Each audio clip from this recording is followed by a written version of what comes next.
The Mariners won a low-scoring game last night, something not uncommon for these two teams. The Tribe defense took some away, but in the end, they gave Seattle a big run that cost them the ball game. Tonight, Mitch Talbot returns from the disabled list to toe the rubber for the Tribe, and we've got it next on Sports Time Ohio.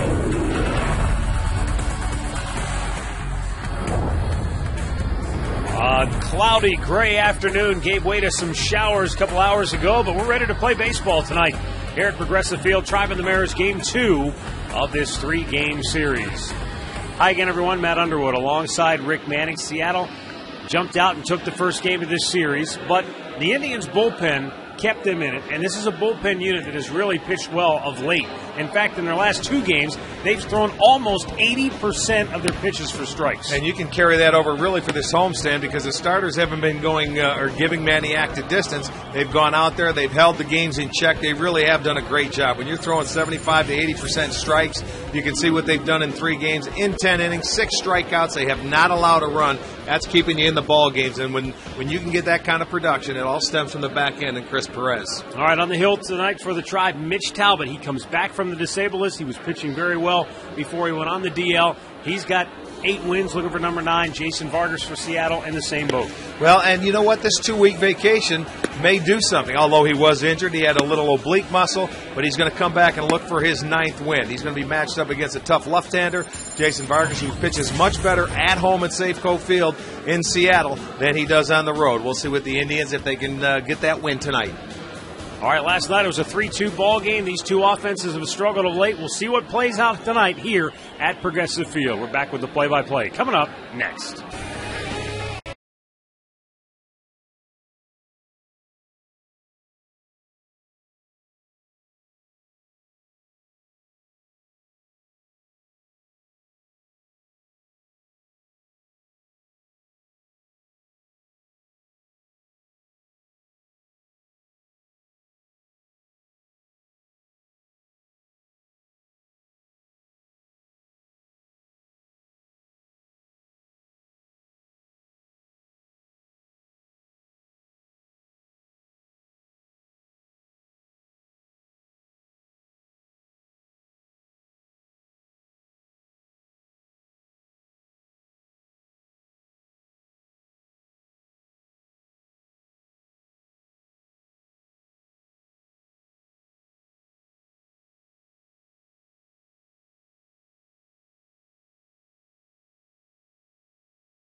Percent humidity. It doesn't seem like that rain cooled things down that much, although it has cooled the temperature, but the humidity is still making it feel a little swampy. Yes, it certainly is, but let's hope that rain stays away.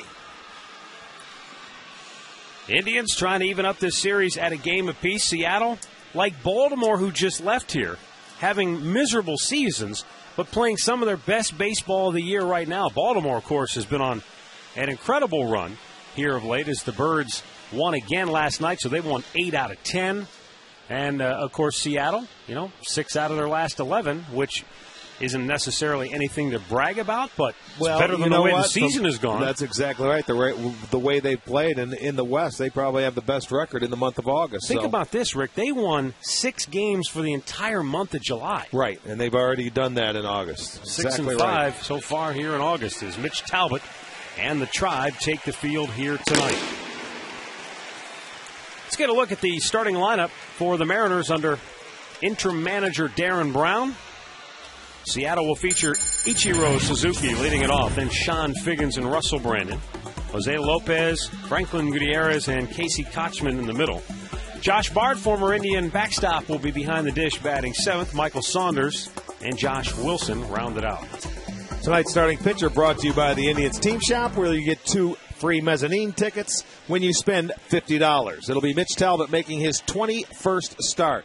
Now, he's just coming off the disabled list today. He has never pitched against the Seattle Mariners. And in his last 5 starts, he is 0-3 and an ERA of 4.94. In 11 games started right here at Progressive Field, he's 3-5 with a 5.31. He pitches better away from this ballpark than he does here. So we'll see if Mitch can get back on track with that 15 days on the disabled list. Let's check out the Taco Bell Indians defensive lineup. In the outfield will be Duncan in left, Brantley in center, Chu is in right. It'll be Marte at third, Cabrera at short, Donald is at second, Laporte is at first. Lou Marson will be behind the plate. And when you're making a choice for late night, Taco Bell is a late night place to be.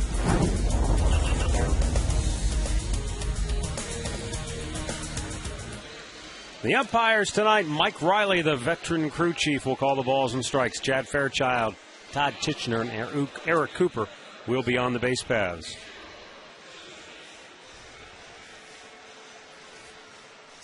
There's Mitch Talbot off the DL. Happy to be back. Well, he's been working hard here the last week or so. You see him every day getting his work in, making sure that he's ready to go tonight. And the line on his first pitch is lined to right center for a base hit. Chu cuts it off, and Ichiro has a leadoff single. Boy, he wasn't going to spot him even one pitch to start the game. That's exactly what he did yesterday. Got base hits his first 2 at-bats and struck out his last 3. But, you know, he figures, hey, this guy's coming off the DL. He wants to get ahead of me, so I'm going to look for a fastball. He got it, lined it into right center field for a base hit.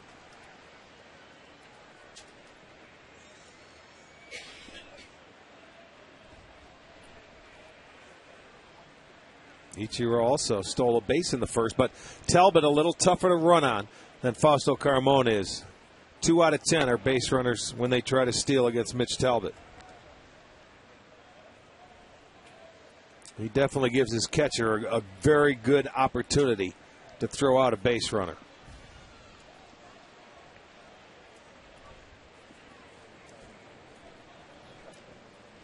And on the grass at third is Andy Marte.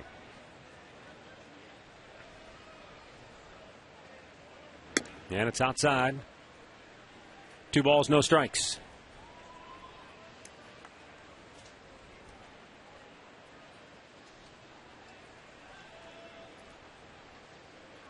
You want to be aware of the base runner, but you don't want to be distracted to the point where you forget about the hitter altogether. Well, if you recall, during the year, Mitch usually sometimes in that first inning takes a little bit to get a feel for the command of his fastball. He moves it in and out. He sinks it. He cuts it. You know, the one game that he started out where he had outstanding command of it from the very first pitch of the game was against Tampa. Remember when he struck out 6 straight hitters? Yeah. And then all of a sudden he lost it in that ball game. But, you know, it usually takes a starting pitcher just a little while to get a feel. And especially he hasn't been out there in a while. Yeah, I don't know what it is, but it sure seems that when you have a pitcher, in particularly early in a game, strike out a high number of batters in a row, they don't get deep or something happens along the way. Bartolo Colon in Toronto years ago. When they had the 6 straight. He blew up in that game and got knocked out. Happened to Talbot, as you talked about. It's almost like it's perfect. Everything is perfect out of the get-go. Then all of a sudden that breaking ball is not the same that second or third time around. It's usually the opposite. You know, it takes you a little while to get into rhythm, and once you find it, then you start tightening everything up. But there are those games where starters have, and, you know, they'll be the first to tell you. There's times we walk out of the bullpen, I think I'm going to get hit all over the ballpark, and they go out there and they're dazzling.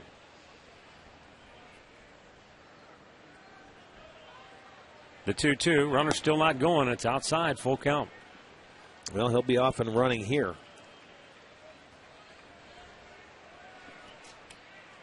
Russell Brandon waiting on deck.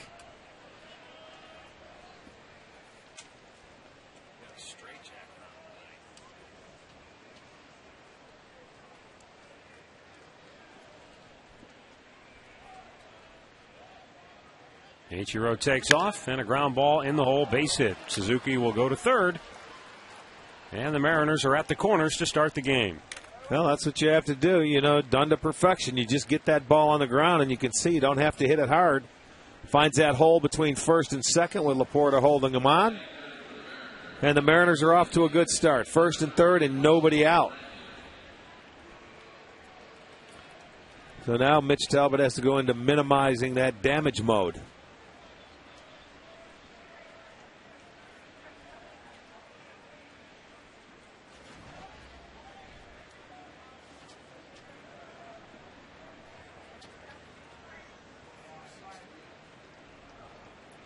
The pitch, and Brandon looks at a ball outside, and that's where Talbot is missing consistently tonight. Off the plate, it's as if that sinker just doesn't want to stay on the same plane as the strike zone, and he's... When you come out of the game and you're out of the stretch, your very first pitch, he may be opening that shoulder a little bit, and a lot of times when the pitcher opens up a little too quickly, you'll get that fastball that goes up and away to the left-handers. Instead of taking his time, maybe driving and getting through.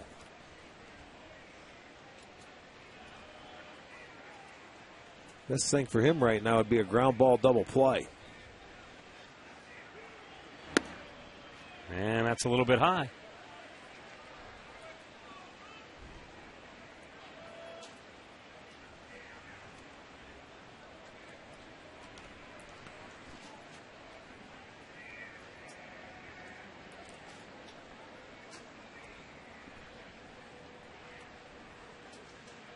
Talbot delivers, and Brandon with a one-hop smash to the shortstop. Cabrera steps on the bag, goes to first. A double play. The Mariners get on the board and lead it 1-0. Just what he needed right there. Take that. Now he can settle in, take a little deep breath. They do get the run, but the rally is squelched right there. Yeah, exactly. You take what potentially could have been a really big inning, right, and you've quieted it down in a hurry. You certainly have. You got nobody on base. You can get back into the full windup. There you have it. Double play, but Seattle takes the lead. All right, so here's Jose Lopez, 1 for 4 last night. And he looks at a ball outside.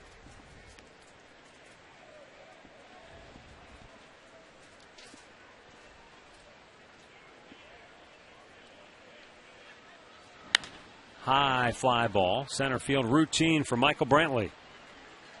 Mariners grab the early lead, but Mitch Talbot gets a double play ball to get out of a jam. 1-0 Seattle Indians coming to bat.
First inning. And here's the lineup that Jason Vargas will be looking at. It's courtesy of Progressive Insurance. Progressive, proud to be the official auto insurance provider of the Cleveland Indians. Michael Brantley is Drupal Cabrera and Shin-Soo Choo. Then it's Shelley Duncan, Jason Nix, and Matt Laporta. Andy Marte, Jason Donald, and Lou Marson. Jason Vargas on the mound, 27-year-old left-hander making his 23rd start this year. An 8-5 record, which is really good when you talk about the Seattle Mariners right there. Looking at the starters, he doesn't receive a lot of run support. He has made only one other start against the Indians. That came last year in July 26th, and it was a loss. He went 4 innings, 7 hits, 6 runs.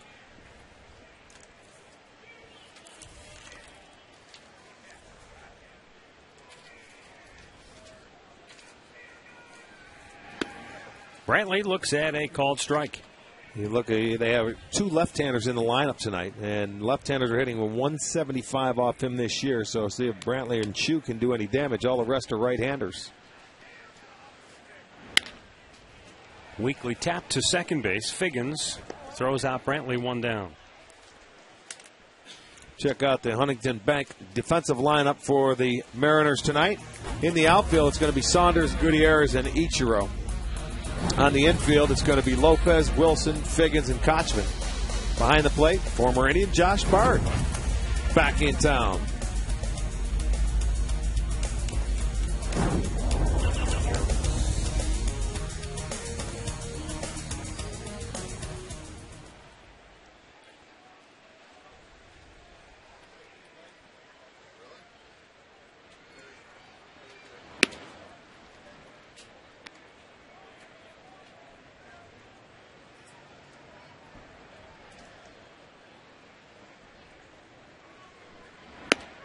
Belt high strike.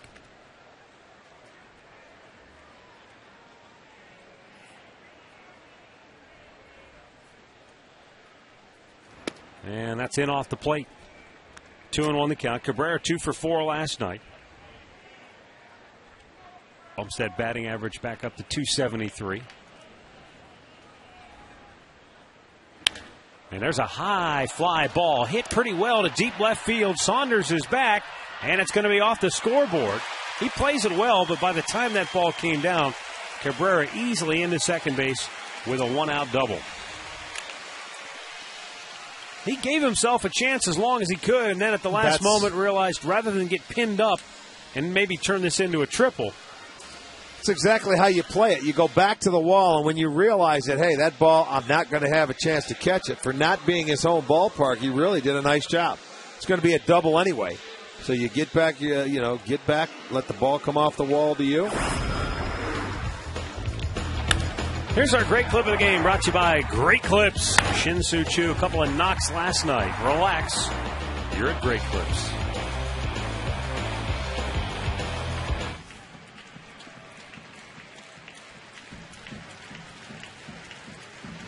As you saw on the starting lineup graphic, Shin-Soo Choo, it's fairly rare that you see a guy leading his team in batting average, runs batted in, homers, and stolen bases. That's exactly what Choo has done this year.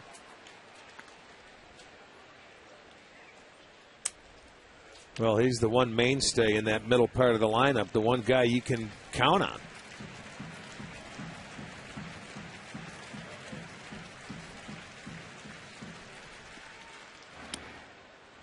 And the ball gets away, making the break for third, and Cabrera out by a mile. It's not a stolen base attempt. It's simply he tried to advance when he saw the ball roll free, but it didn't roll that far away, and Bard was able to quickly pounce on it. He didn't panic, made a good throw. Yeah. Just a misread right there. He thought the ball was going to get away farther, and it didn't. Choo winds up drawing a walk. So he's down at first, but now there are 2 out. There are only 3 Cleveland Indians previously who have led the team in homers, runs batted in, stolen bases, and batting average in a single season. So you talk about trying to win a triple crown and how tough that is. Even on your own team. Try to do it on your own team and then throw in stolen bases adding to it, and it's very difficult. So you've got shoeless Joe Jackson, who did it in 1911 and 1912. You've got Jeff Heath in 1941 and Max Alvis in 1963. Did he really? The 0-1 pitch off the end of the bat. That almost came back, and it's still rolling. That's some weird spin on it, but it stays foul. Max Alvis in 1963 led the Tribe with a .274 batting average, 22 home runs, 67 runs batted in, and 9 stolen bases was enough to lead the team back in '63. You look at Chu's numbers, and he compares very favorably to what Alvis did in 1963. He'll have more steals, obviously, but homers, ribbies, he's on about a similar pace.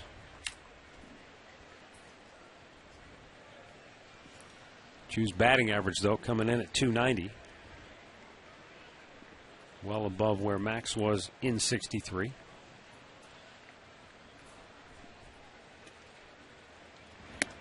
Pitch to Duncan, he's out looking. So what looked like a promising inning when it started fizzles for the Tribe. 1-0 Seattle after 1.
Play hard, eat fresh.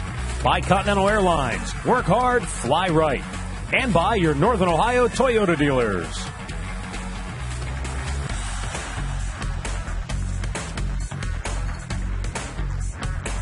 Little air guitar going. He's getting after it. 1-0 Seattle. Second inning, Franklin Gutierrez looks at the ball down low. He was 1 for 4 with a double in last night's ball game. Well, that double that he hit, the runner was thrown out at home plate on him, but he did get all the way to third base and ended up scoring the go-ahead run, which turned into be the winning run. He got off to a great start this year, but you see the batting average has dipped down to about .250.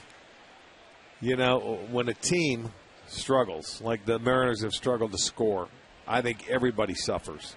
Tough to keep any kind of rhythm or confidence going when, you know, the team has 70 times scored 3 runs or less. The Mariners say that the problems that Gutierrez has had this year are very similar to when he struggled in Cleveland, the things we saw, and that is you throw him a fastball in, he can crush it. But what teams are doing is they're showing him the fastball in or they're getting ahead earlier, and then he's chasing that slider away and can't seem to lay off it or put it in play well effectively. He strikes out here. And then he's tardy on that fastball. 1 down.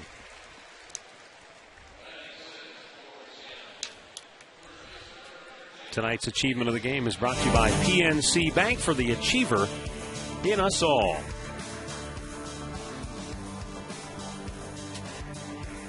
How about that? 3 days later, Jimmy Fox hits it. 3 days later, Earl Averill says, I can do that too.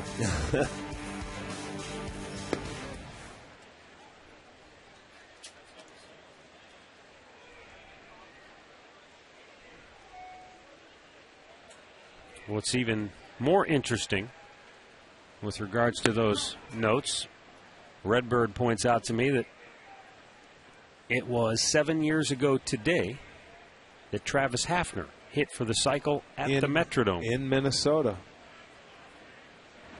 Ground ball in the hole, backhanded by Laporta. Flips to Talbot for out number 2.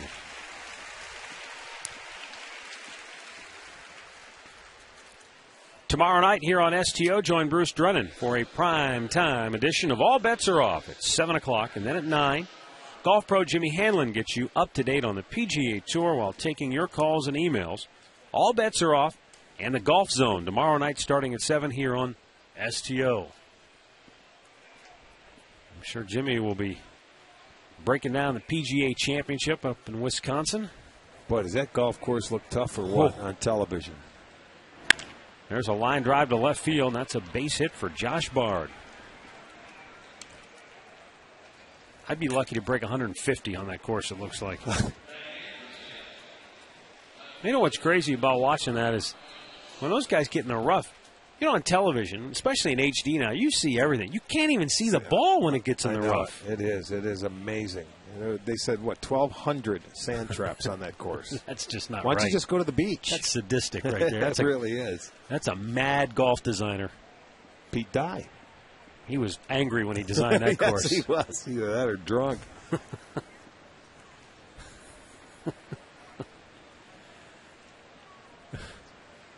Hey, Pete, what do you think? Let's call it a night. No, I'm not done yet. I got a few more sand traps to put in here. Michael Saunders, a hit in 3 trips to the plate last night.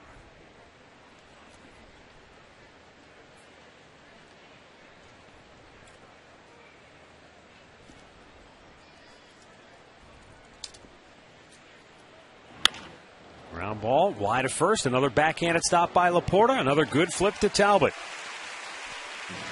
No runs ahead, a man left aboard. Middle of the second, 1-0 Seattle.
One zip, Seattle on top. Bottom 2 will feature Jason Nix, Matt Laporta, and Andy Marte. It's like little chicken, some corn. Tell you what, they're jamming in their seats. I'll tell you what, he's waiting for a foul ball, man. He is ready to go.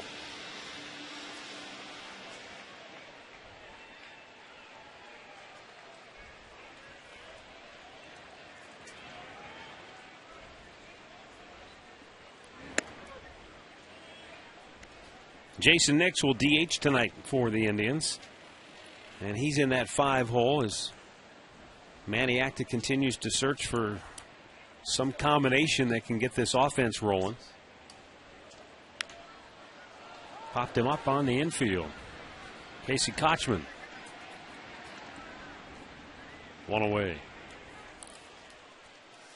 Time now for the Subway fresh face of the game. I don't know how fresh this face is. We've seen this face quite a bit this year.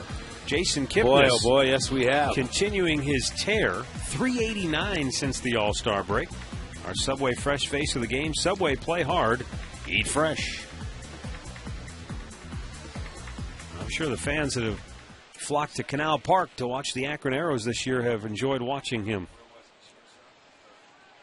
Matt Laporta looks at a ball down low.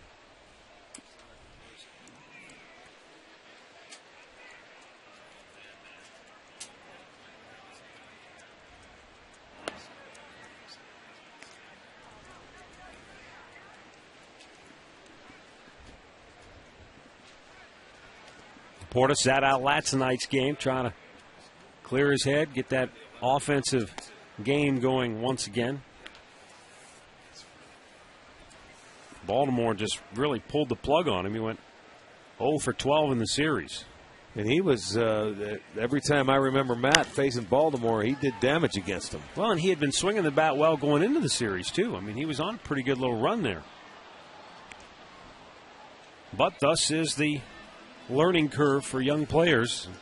Comes and it goes sometimes. That's the grind of a Major League Baseball season. It certainly does. You try and, when it's not going well, you try to minimize it. You try and walk. You try and do anything you can to get on base if you're not getting on, and then play great defense when you're not hitting.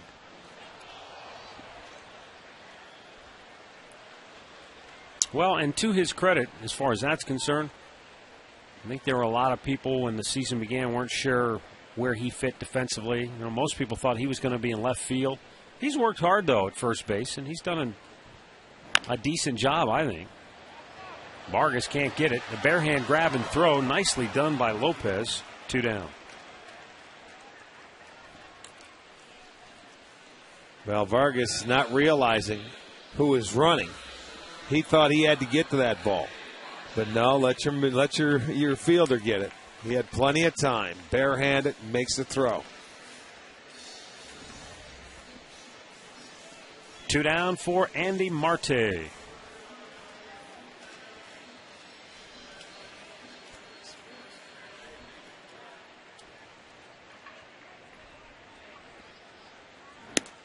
Marte looks at a strike.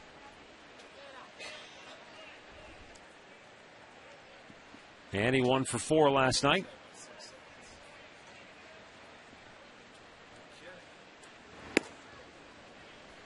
And it's quickly 0-2. Jason Vargas has made 25 pitches. 16 have been strikes so far. And the left-hander fires a third strike consecutively, and Andy Marte has punched out without ever taking the bat off his shoulder. 2 complete, 1 zip Seattle.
Stay tuned later in the game and see our Miller Taste Greatness moment.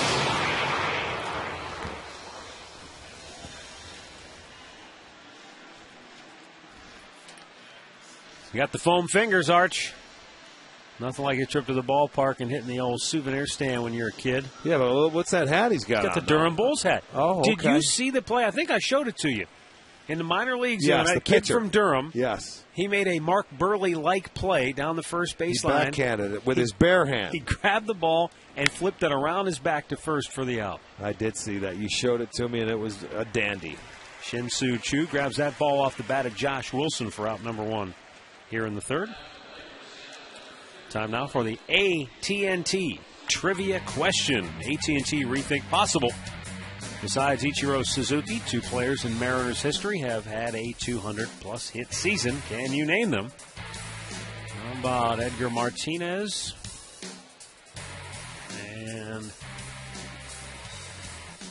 did Griffey ever have a 200-hit season? That's a good question. He might have, but they probably pitched around him a lot. Tino Martinez. There's a lot of good players to think of.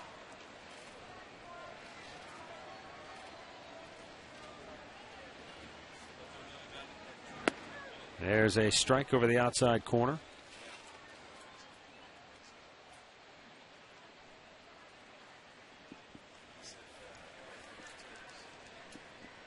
Ichiro Suzuki with a base hit and a run scored his first time up. He takes a swing and a miss. It's 1-2.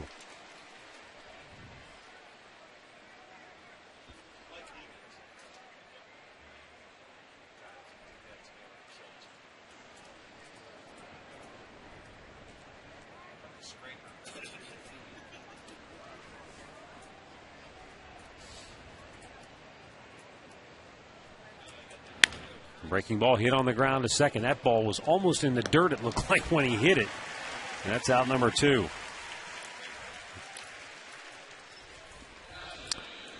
Well, tomorrow will be Kids Fun Day, and you can save big with the WKYC Summer Sunday $3 Kids Fun Day offer. You buy an adult ticket, and you get up to 2 tickets for kids 12 and under for just $3 a piece. Plus, all kids, you can come out on the plaza before the games, run the bases after the game.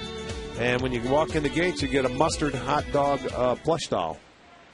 That's a great item to take home. There's a strike called to Sean Figgins.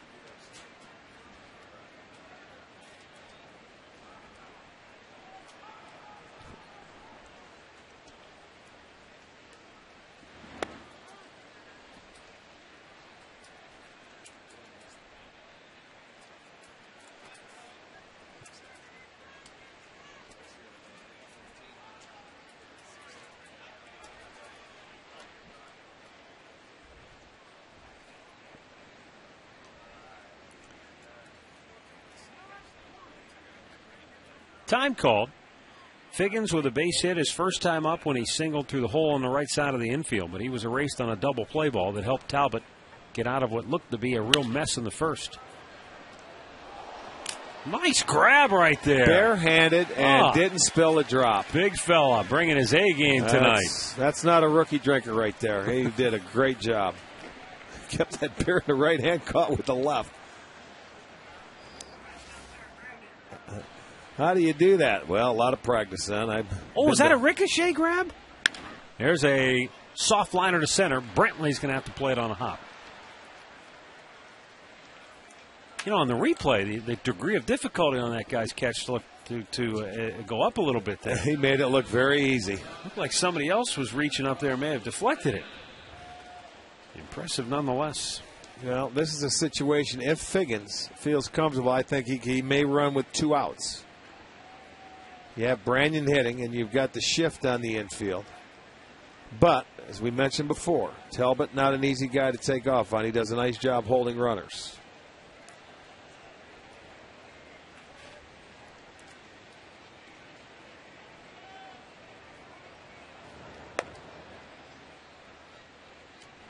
Figgins was caught last night. He does have 30. And Ichiro, the leadoff man, he has 29. He got his last night. When he gets one more, that'll be the 6th time in Mariners history that 2 guys have stolen 30 bases in a year. Brandon looks at a ball just a bit high.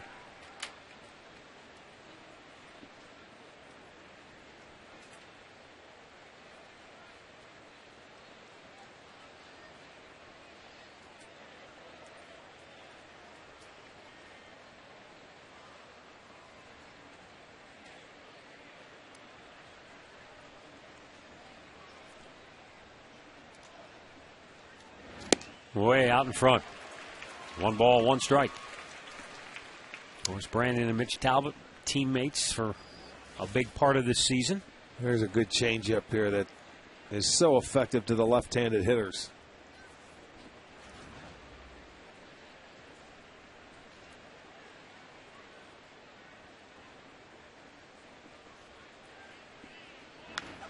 Back to the screen.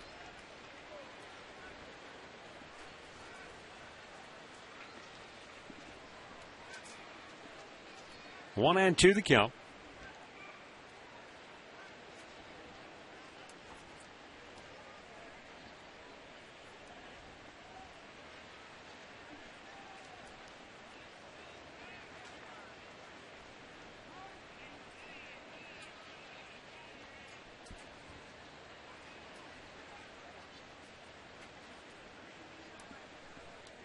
Figgins with 2 down, hasn't shown any signs of bolting yet.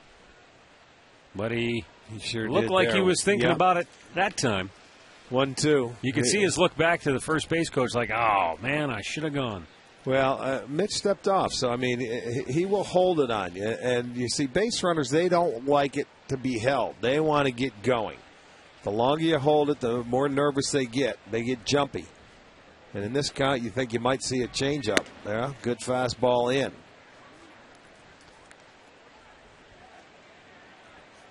But that's the pitcher looking to try and steal on with Talbot, is when he goes to that changeup. But he's about 1-1-5 to the plate, which is very good.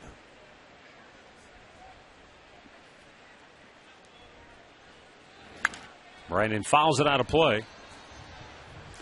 Sending along our birthday wish tonight, Dick Berggraf of Mansfield, turning 55 tonight. Dick, happy birthday to you.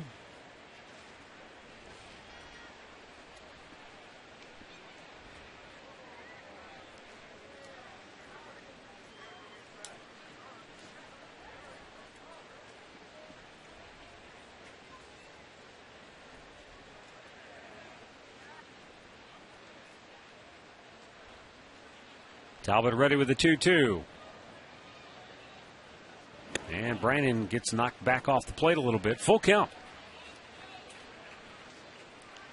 So Sean Figgins will be off with the pitch from first base with 2 down here in the 3rd inning.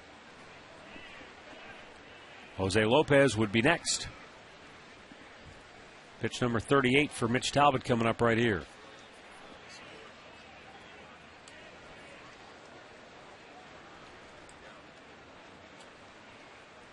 Runner goes, 3-2, outside, ball 4.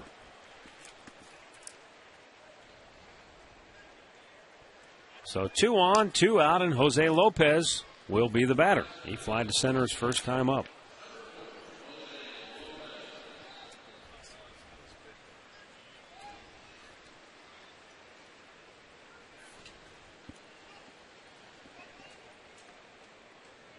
Lopez, just a .240 average coming in tonight. 6 home runs, 45 driven in, 21 doubles on the year.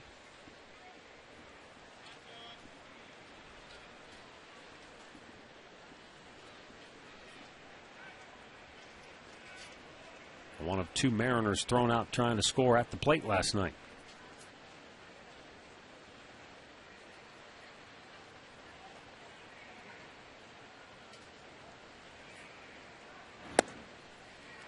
And it's ball 1 down low.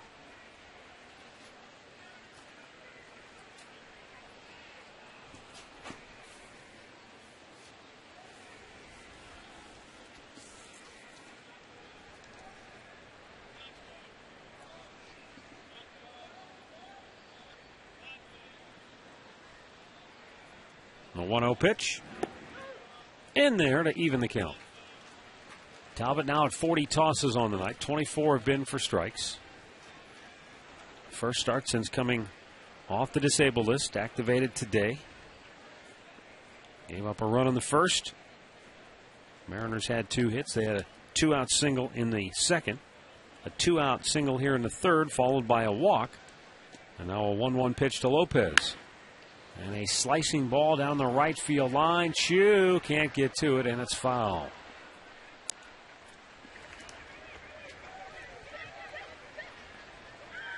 That'll send everybody back to where they started from.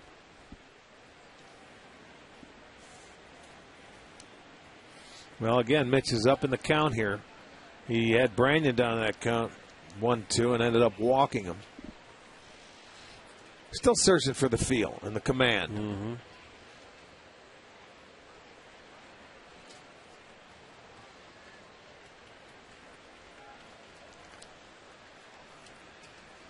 This will be a 20-pitch inning for Talbot coming up right here.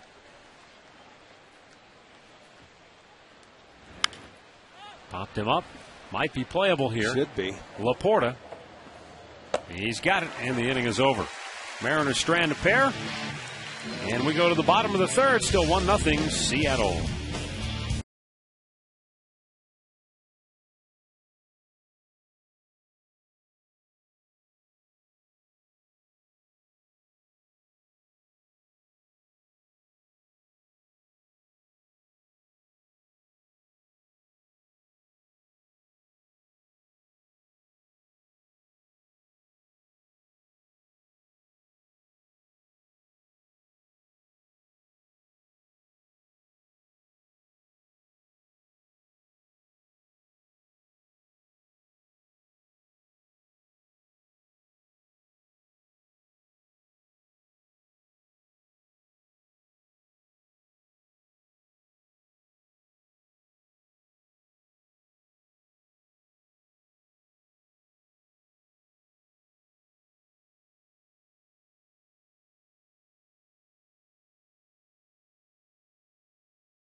And Michael Brantley for the Indians.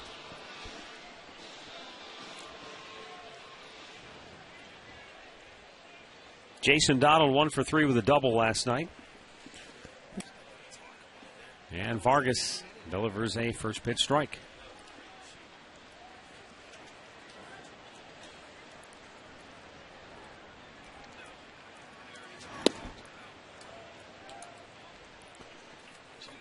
Oh, and 2 the count.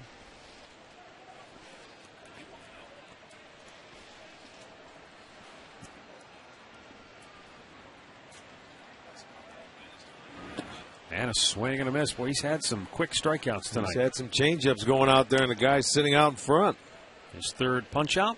1 down here in the third inning. So far this year, we've raised over $5,000 for the Gathering Place. When the Indians homer, we make a donation. Gathering Place gets $50 from the Great Clips. Folks at Great Clips, Rick and I donate $5 each. You can log on to touchbycancer.org to learn more about the Gathering Place or to make a donation yourself. Here is Lou Marson, and he looks at ball 1 down low.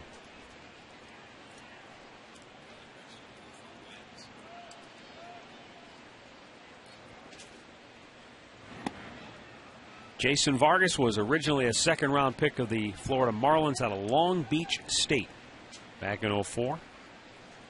Then following the 2006 season, he was traded to the Mets. And then in 2008, he was part of that trade that involved Franklin Gutierrez and Joe Smith. Yeah. There were guys going everywhere. Fly ball to center field. Speaking of Gutierrez, there he is. He's got that 2 down. Well, you can plan a family outing at a Sunday Tribe game and save big with the new KeyBank Grand Slam 4-pack. You get 4 tickets, $40 to spend on food and drinks, 4 Indians hats, and a parking pass for just $96. Tickets are on sale now at Indians.com.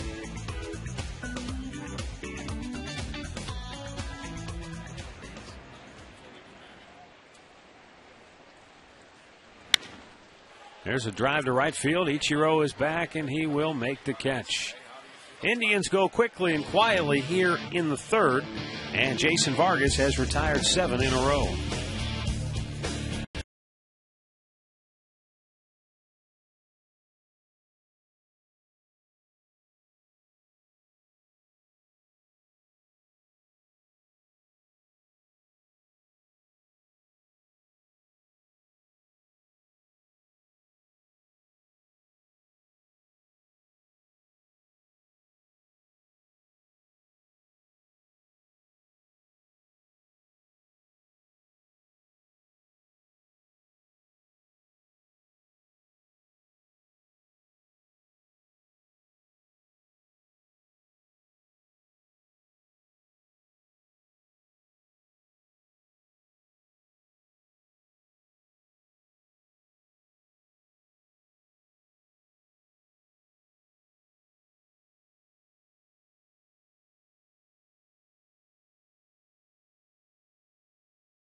Mitch Talbot will face Franklin Gutierrez, Casey Kochman, and Josh Bard. He's thrown 42 pitches so far. 26 have been for strikes. Gutierrez, a strikeout victim, his first time up. And he looks at strike 1.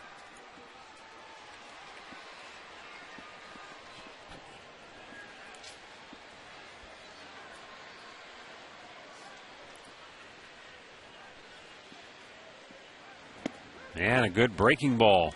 0-2 the count.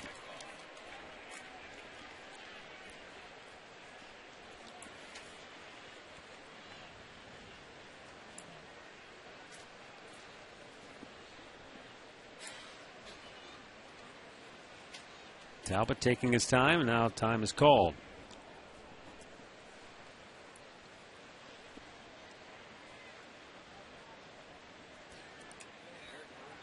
The 2-strike pitch is roped foul. Mention that Seattle has won 6 games already in the month of August, equaling their win output for the entire month of July. And if you look at the entire American League Western Division so far this month, Seattle is 6-5. The Angels are 6-5. Texas, the division leader by 8.5 games, has gone 5-5, and Oakland has gone 5-6. So maybe the dog days of summer have snuck up on everybody a little bit early this year in that AL West. Well, I know Texas has been playing some tough ball clubs. You know, the Yankees were in there. They have Boston in there right now. So everybody, you know, runs across the big boys, and you have to get through that schedule. And you look at it, hey, if we can get through 500 with those guys, we should be in pretty good shape. Talbot throws out Gutierrez, 1 down here in the 4th. We had a chance to talk with Manny Acta before the inning began. Manny, I know that when you have a guy come off the disabled list, there's a certain amount of uncertainty that you're not sure what you're going to get. What have you seen so far from Mitch Talbot tonight? I felt that in the first inning he probably lacked a little bit of command, but after that, he's thrown the ball well so far. He's got a couple of guys on bases, and he has buckled up and made some pitches. Jason Vargas looks like he's got a pretty good changeup working tonight. And some guys are being aggressive, chasing that changeup down. Yeah, he's throwing strikes. That's the main thing. He's been ahead in just about every hitter and moving the ball around and changing speeds, as you mentioned, and we'll see second time around. Thanks, Manny. All right, guys.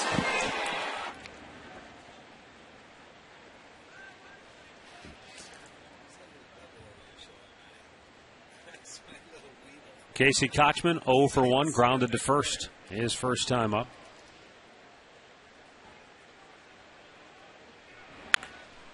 And a ground ball wide of the bag.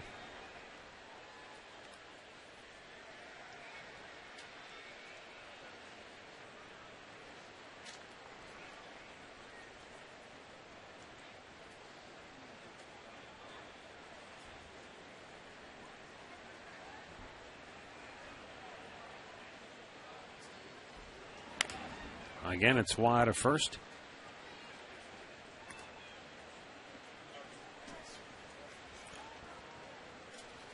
It's the sixth straight hitter that Talbot has been 0-2 or 1-2 to. So he's starting to, that command is getting back there. Starting to get a feel for it now. Look at that. Good Punched pitch him at out. the knees. Second strikeout for Mitch Talbot. 2 down here in the fourth. It's always fun when you watch a pitcher finally find his groove, and then he can throw any pitch at any point for a strike. Well, and he says that's low, but that pitch is right there at the knees. It's got a lot of the plate, way too much, too close to take.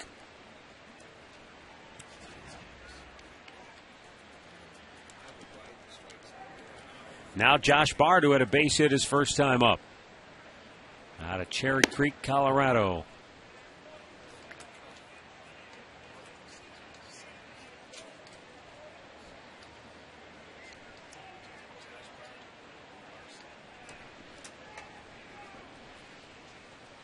The 1-0.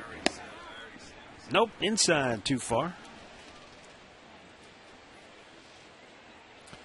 Well, he got a pitch on his first at bat, just a fastball out over the plate. Now 2-0 count. See if he comes back with a changeup to him.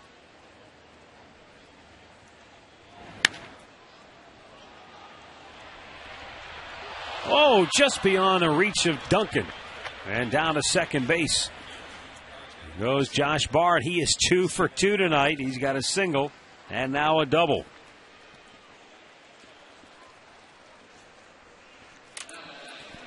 It's one of those balls where you're not sure if he's going to be able to keep it fair, but he did. Well, and it's slicing away from him. But, with Josh Bard running, you could go ahead and dive because it's going to be a double either way. You see, he missed it by plenty, but he still has a lot of time to get up, and Bard's not going to go to third base, and there are 2 outs. So Josh Bard in with the double.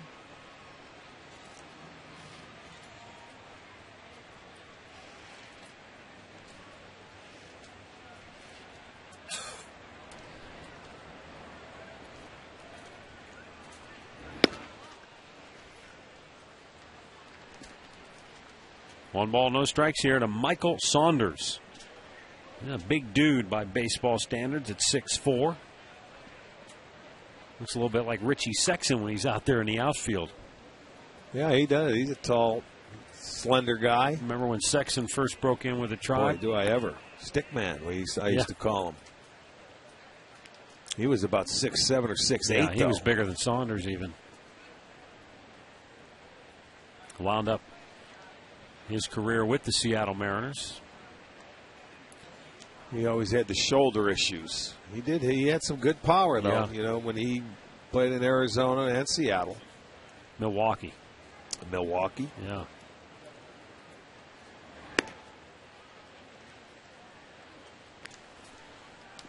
That was that big trade in 2000 when the Indians sent Sexson to Milwaukee. There were a lot of players involved in that deal. Bob Wickman came, Steve Woodard. Didn't we also get Ron Vallone in that trade, too? I think we did. There's a walk to Saunders. And so once again, for whatever reason, Mitch Talbot gets 2 outs in an inning and can't put them away. He got the first 2 outs in the second before a hit by Josh Bard prolonged the inning. You know, I'm just... 2 outs in the second, then a hit and a walk. And then 2 outs here in the fourth and a hit and a walk.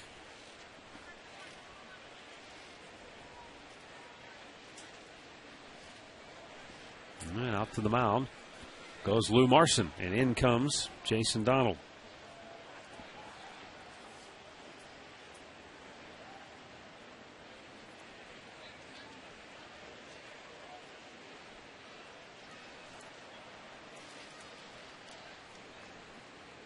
This will be pitch number 60 for Mitch Talbot.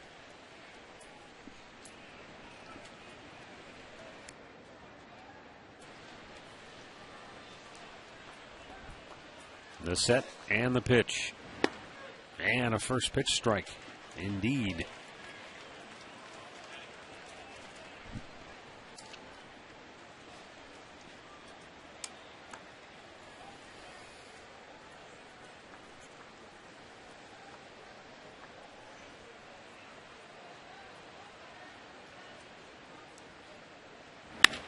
And a smash into left field for a base hit. Score. Bard's going to have to stop at third.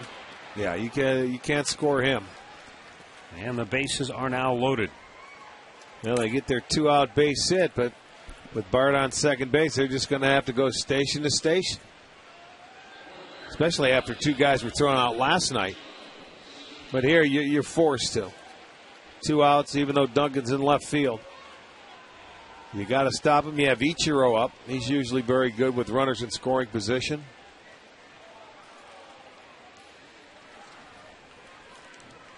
Ichiro 1 for 2 with a single and a run scored tonight. That's 6 hits now for the Mariners.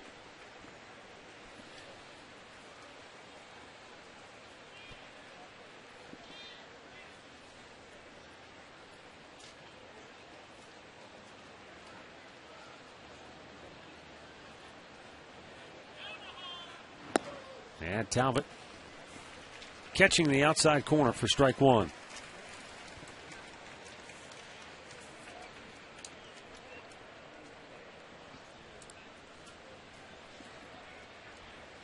After Mitch Talbot got the first 2 outs in the first inning, he only had to make 2 more pitches to get out number 3. Since then, it's been a struggle, though. And it's 0-2 now to Ichiro. Well, hitters this year, for whatever reason, are 1 for 14 off Talbot with bases loaded. Well, he's got the count in his favor now. And you're talking about here a guy who's better than a 400 hitter. In bases loaded situations, Talbot has him down on the count. Can he put him away? The 0-2 fouled back out of play.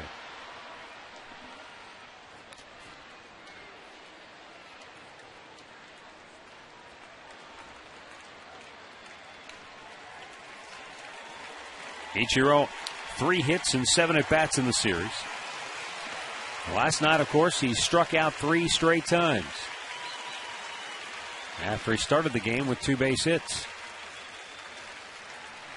That's the 11th time in his career that he has struck out 3 times in a game. And 4 of them have come this year. You know, this guy, we always felt he was too tough. So you're saying there's a chink in the armor. Yeah, well, I'm just giving you the facts, my friend. That's a rarity because, I mean, you know, we don't get to play him all the time, but the times we've seen him, and he's always put up pretty good numbers against the Indians. The 1-2 pitch, just a bit low.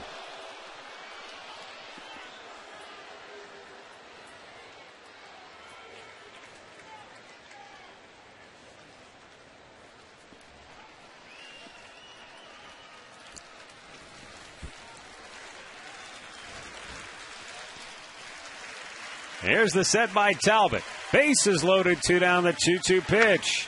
And he grounds it foul.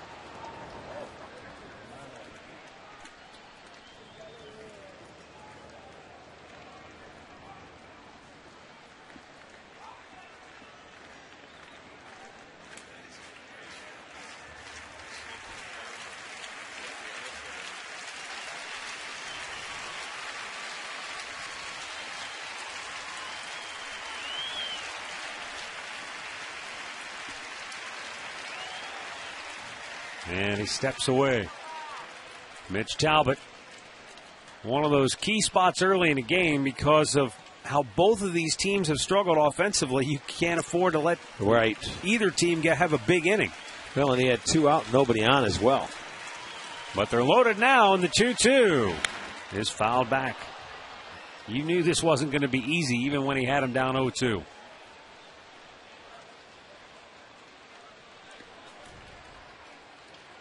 I suppose that's another element that makes him such a good high average hitter is his ability, because he has such bat control, to spoil pitches. Just flick it. Just spoil it, stay alive. Most good hitters do. They can do that. You know, just on your best pitch that you make, your put-away pitch or your out pitch where a hitter fouls it off. And I mean, after a while, it becomes frustrating, I would imagine, as a pitcher. And the 2-2 is fouled right back. Good fastball. 17 pitches now with after 2 are out. He tried to run this one by him, and there it is. There's that piece. Get a piece of a good fastball to stay alive. Remember last night, Tony Sipp got him to chase a breaking ball in the dirt, which you rarely see him chase after a bad ball. A little bit low, full count.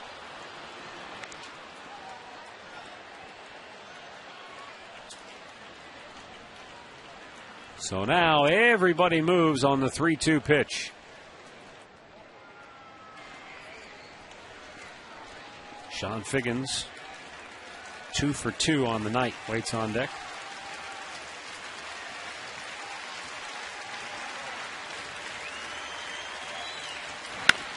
Grounded foul, almost picked off Josh Bard. Bard just kind of ducked his head and hoped it wouldn't hit him.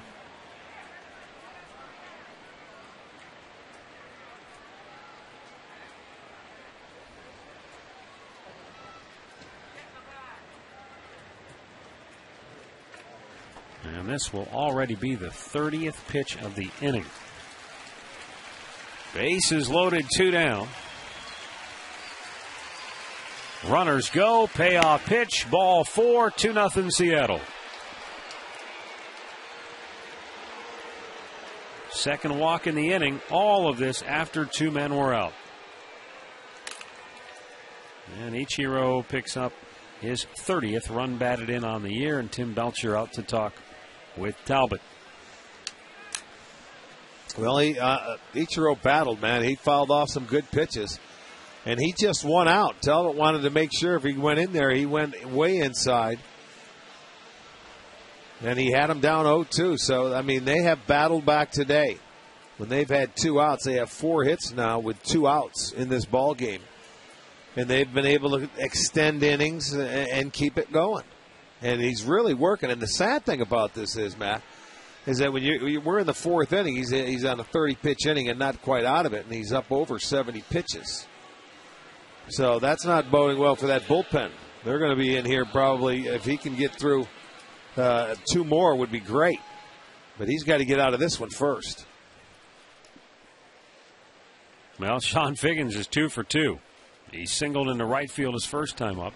Singled over the head of second baseman Jason Donald his last time up. Now a bouncing ball to second. Donald throws him out, and the Mariners leave him loaded. But they add a run, lead it 2-0, middle of the 4th.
he shot this video himself. That is at the studio. That's a 5-course meal for Murph. You got your peppers, your onions, your sauerkraut, your sausage. And your bun.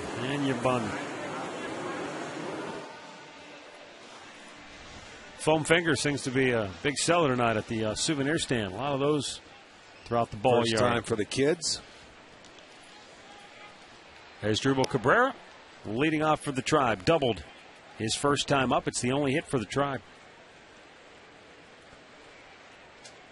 And Vargas is 2-1 strikes. As Manny said, he's throwing strikes. And he's changing speeds. And, you know, that gives hitters fits, especially when they really don't have a track record on a guy. You get yourself in a fastball count, he'll get you to swing at his changeup. Well, at least Cabrera's taken a few pitches here because they made 5 outs on 12 pitches coming into this inning. They did that in Baltimore against Burgesson. You remember that? Where he went 3 innings, the 6th, 7th, and 8th, where he had less than 10 pitches. Well, his Drupal is 2 for 2 tonight. And he leads off the 4th with a base hit for Shin-Soo Choo.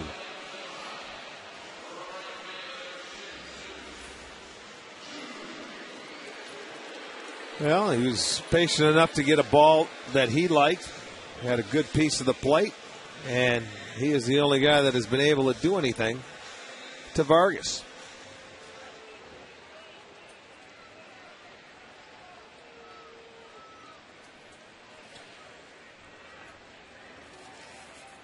When you look at Jason Vargas, he has been outstanding at home. He loves Safeco Field, where he is 7-2. And he has made 13 starts at home and a 2.23 ERA. You look at him on the road in his 9 starts, he's 1-3 and a 4.50 ERA. There's a liner to right field, and I mean right at Ichiro. He barely had to move. But I will say this about Vargas. He goes out there, he has 8 wins, and he has some of the worst run support. He is the worst run supported starter in the league. And he's still able to hang in there.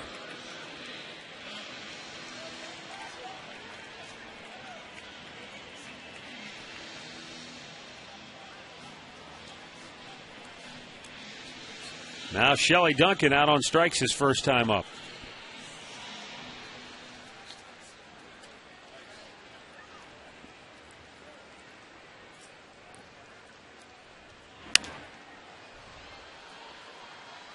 Back into the seats.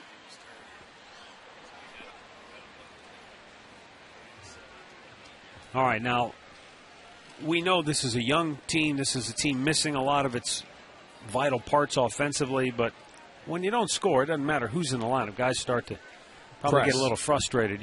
Are you sensing that? Are you seeing anything that indicates that? Oh, yeah. They want to get everything done themselves. You're right. They're not, you get up there and you're looking for that one pitch and everything's geared for that at-bat. I mean, that you got to don't squeeze the sawdust out of the handle.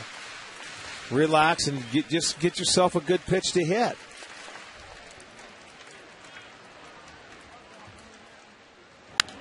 Pop back out of play. Everybody feels like they have to do it on their own. It would be nice to see him get a couple of back-to-back hits, but the only guy that's got a hit is Cabrera.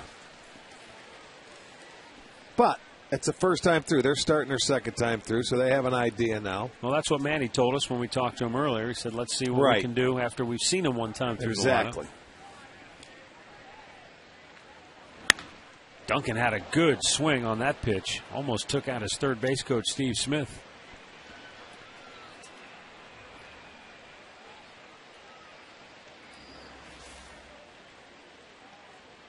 Trying to throw him that back foot slider, but that ball stayed a little bit inside, and I'll tell you what, he hit it hard.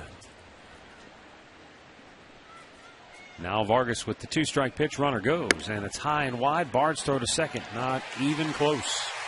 Cabrera's 4th stolen base of the year.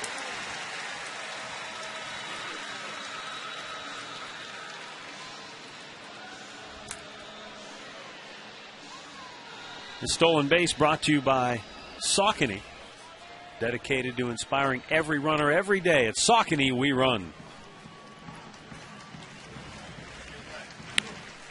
Duncan with a high fly ball, left field over near the line. Saunders pulls it down, and back to second base goes Cabrera, 2 away.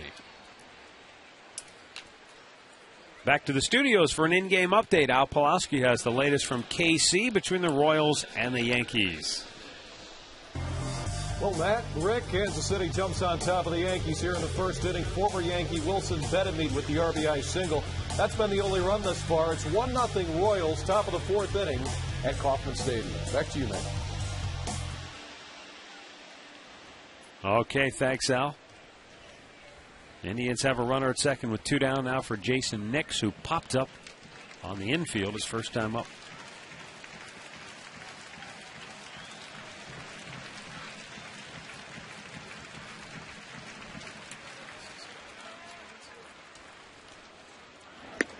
Swing and a miss.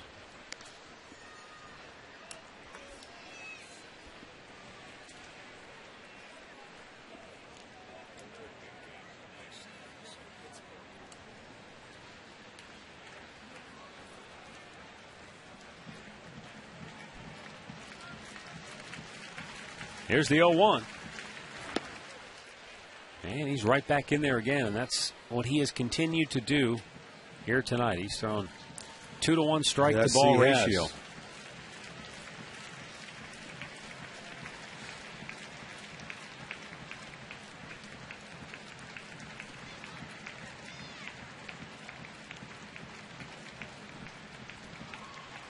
The 0-2 offering is down and away. 1 ball and 2 strikes.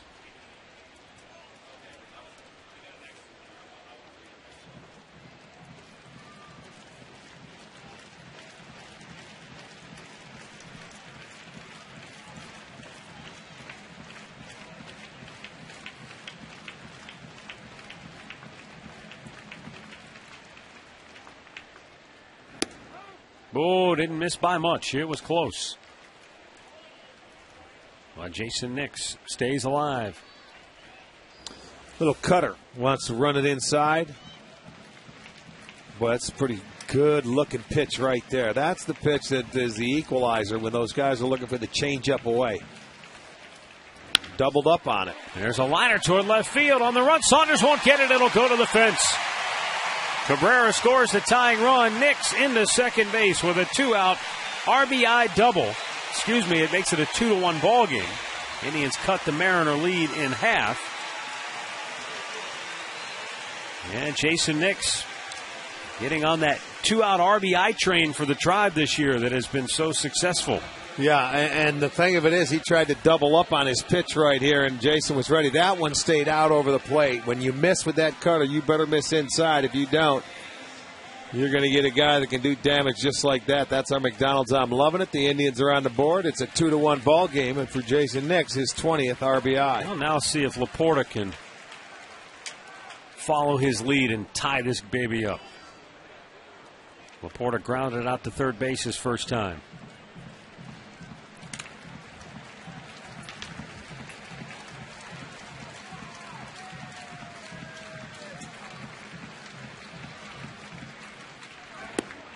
Off-speed pitch misses low to even the count at 1-1.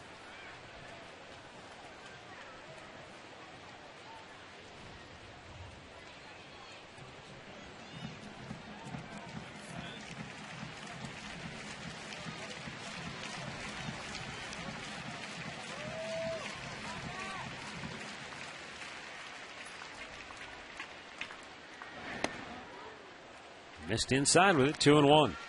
Jason Vargas is a guy who was in the big leagues at the age of 22 with the Florida Marlins.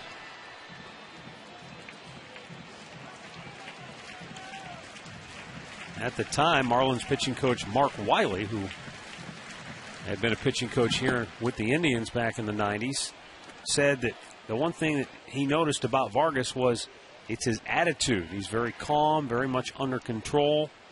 And he said he really thinks things out, able to listen and make the proper adjustments.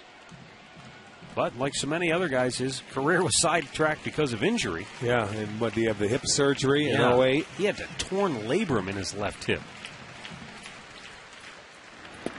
Down low. Well, you see, the second time through, though, the pitches guys were swinging at the first time. Now they're laying off of. So now they're making him work a lot harder because he's going just off the plate. And to the pitches they did swing at the first time through, it's a no-go this time. So now they're going to make him throw strikes.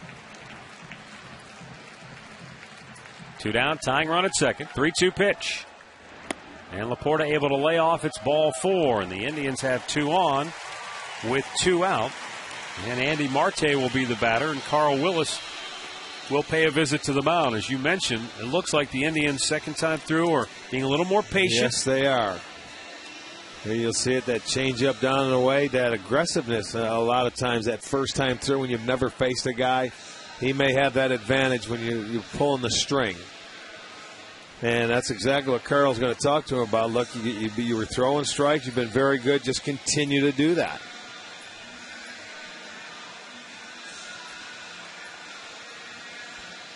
Last 3 guys that the Indians have sent to the plate have seen 16 pitches.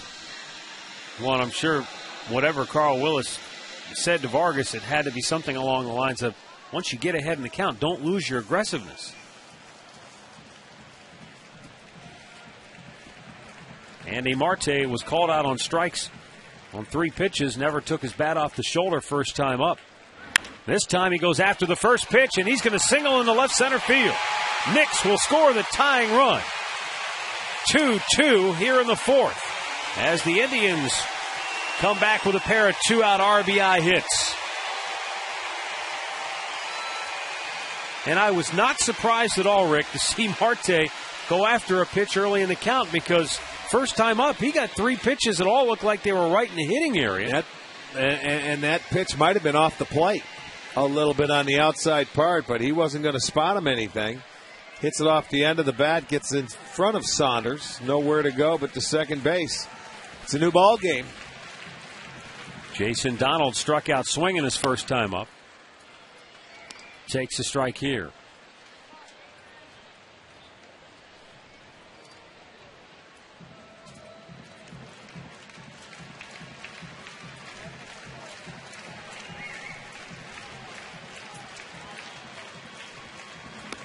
Off the plate, throw down to first. They had Marte daydreaming. And the inning is over. But the Tribe comes back with a pair. And after 4, we are tied at 2.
New real fruit smoothies are now available in wild berry and strawberry banana flavors. By KeyBank. Stop in and start a conversation and unlock your possibilities. And by Panini's. Now open in Chagrin Falls, Solon, and Brunswick. Visit PaninisGrill.com. We are tied at 2 as we go to the 5th inning here at Progressive Field. Russell Brandon, Jose Lopez, and Franklin Gutierrez for Seattle. Mitch Talbot has new life, his 74th pitch of the night. is slugged to deep left center field and gone. Russell Brandon puts Seattle back on top with his 5th home run as a Mariner. For Brandon, it's his 15th home run on the season. And just like that, Seattle regains the lead. That's what you want to do, is that pitcher come back and put a quick goose egg on. And I'll tell you, after one pitch, Seattle jumps back in the lead. That was a high sinker. Fastball out over the plate. Trying to run it away, but Brandon waited on that ball and drilled it. He's got good power and hit it out of here the other way.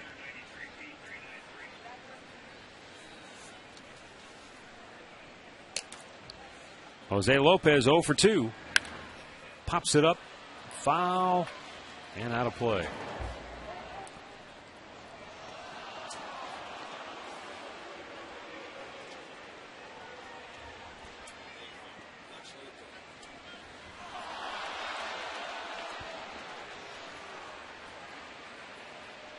Russell Brandon using some serious weed killer. Swung out and missed, 0-2. Seattle's they have 17 hits in the series, Matt. 6 of them have come on the first pitch. So they're looking for that first fastball, trying to get after it. I mean, but you know, as a starting pitcher, you want to throw strikes, but they have to be quality strikes. You're not going to be able to just throw it down the middle of these guys, or anybody for that matter.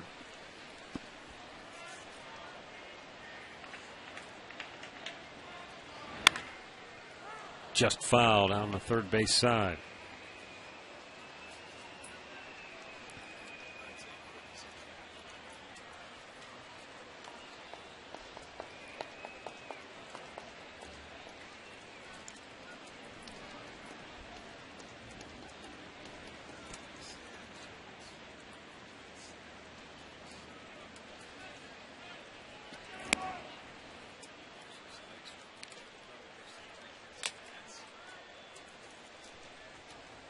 Jose Lopez fly to center, fouled out to first. As the count back to even now, 2-2. And again, he spoils it out of play.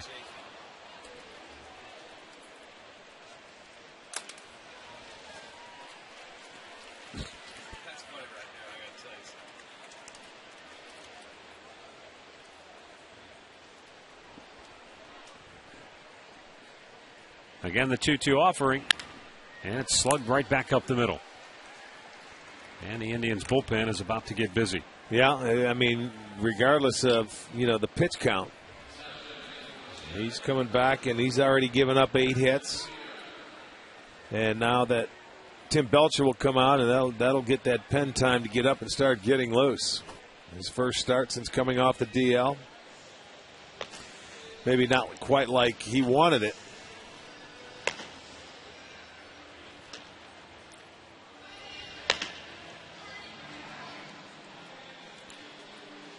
Just, you know, trying to stall for time. Not much you can say. He knows what he has to do.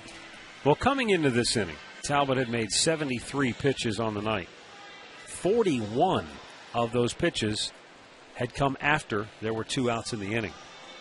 So just getting out of innings has kind of been his problem here tonight. And I don't know if that's a product of first time out off the DL or just one of those nights. But here in the 5th inning, his problems are in reverse because now he's in trouble right out of the gate. A homer and now a single. And Franklin Gutierrez 0 for 2 is the batter.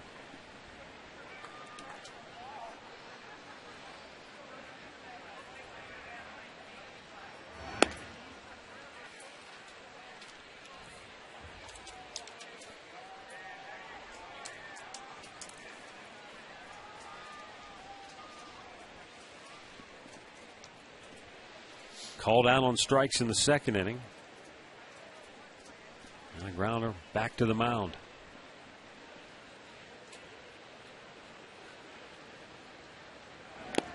Foul tipped. 1-1.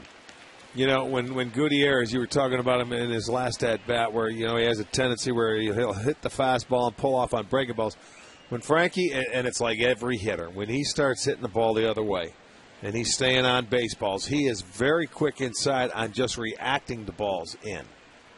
And, you know, when you get off there and you pull off just a little bit, man, it opens up that outside part of the plate, and you have a lot of holes. Well, he blistered that one past Marte. And that's 3 straight hits to start the inning. Yeah, I don't think Mitch is going to be long for this inning. As soon as Ambrose can get ready.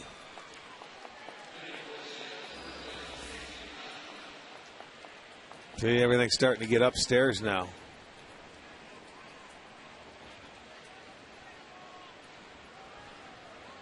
Nine hits. Oh, they're going to give him an error. Okay.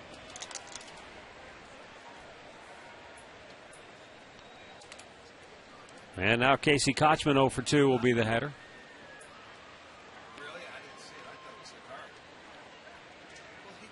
Pitch number 85 on the night coming up here for Talbot. As the Mariners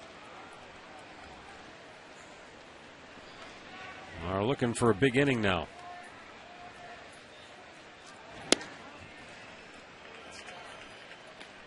Talbot got out of a potential big inning in the first with a double play ball.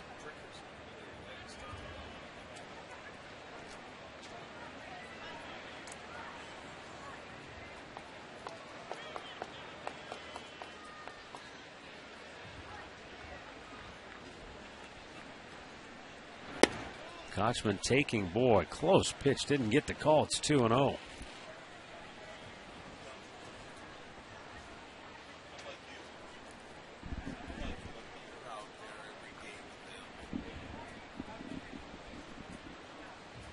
Mitch really laboring here in inning number 5.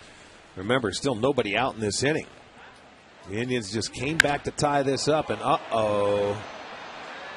If it's fair, no, it's foul. Not by much, though. Holy mackerel, that ball was smashed.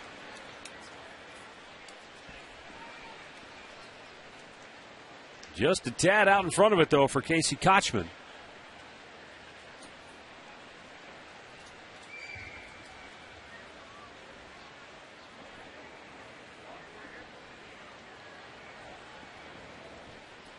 Three-two Mariners. They've got 2 on, nobody out.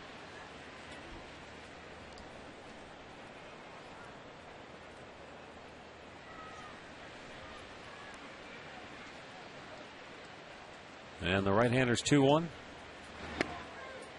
Is called a strike. Kochman doesn't like it. Evens the count at 2 balls and 2 strikes. And that's a big pitch in and at bat, because if that goes to 3-1, yeah, now Talbot's really on the ropes. There you go, a little change up away. Had some movement going away, and you know, look at, he thought it was off the plate. Well, I thought he caught a break earlier in the at bat with a pitch that looked pretty good for a strike and got called a ball. So maybe they're even up now. Depends on who you ask. That's right. Even up. Here's the 2-2 out in front of it, and this next pitch now will be number 90 for Talbot.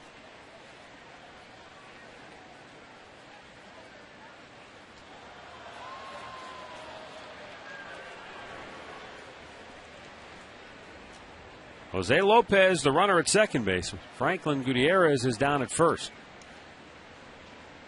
Nobody out here in the Mariners half of the 5th. They already have a run in on the Brandon homer. The 2-2. Fisted toward third. Marte bobbles the ball, his second error of the inning, and the bases are loaded. Oh, boy. Yeah. We saw him do that earlier this year. He'd come out and he had, 3 errors in an inning. And I mean, you just got to get an out.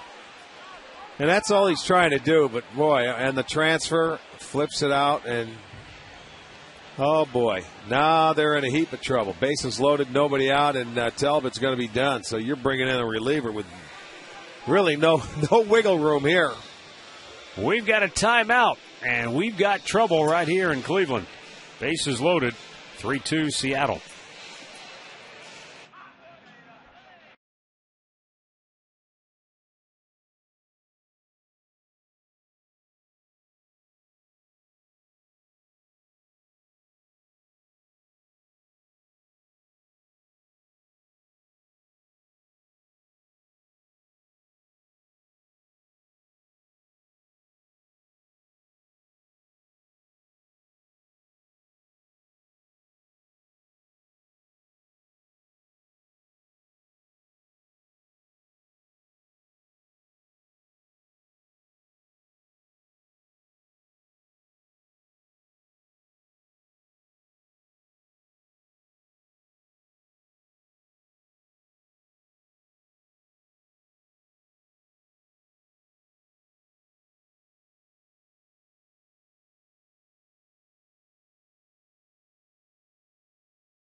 28th time this year. No wins, a loss. ERA 5.06. 37 1/3 innings. He's walked 14, struck out 28. Pitching change brought to you by H.H. Gregg. So Hector Ambrose, as Rick said, has no wiggle room here. And he's got to face Josh Bard.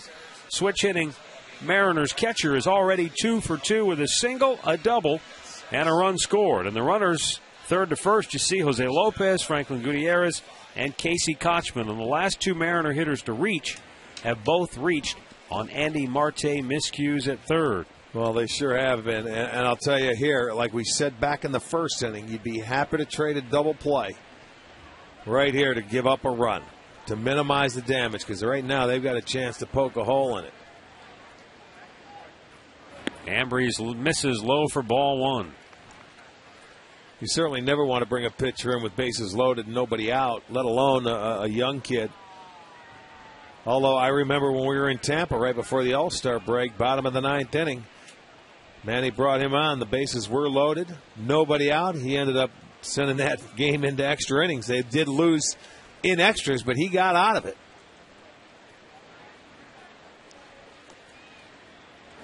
Bard with a drive, deep right field, and gone. A grand slam for Josh Bard, who is now a triple away from the cycle. As he trods around the bases, the Mariners have, as you say, really poked a hole in this one. A 5-run fifth. They now lead it 7-2. Josh Bard, if I'm not mistaken, he had the home runs in his first two at-bats as an Indians. First career grand slam comes against the team, his former team, and it's a pitch, a 91-mile-an-hour fastball that had mashed me all over it. And he certainly did. He is now 3 for 3. It is a 7-2 ball game.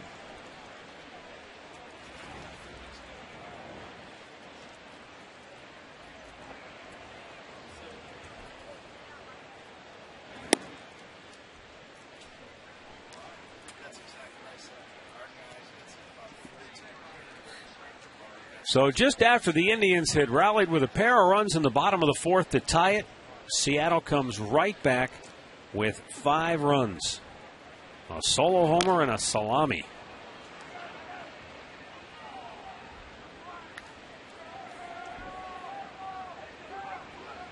Well, and a team that's last in the league in home runs, last in the league in runs scored. They have done some damage. 2 homers in the inning.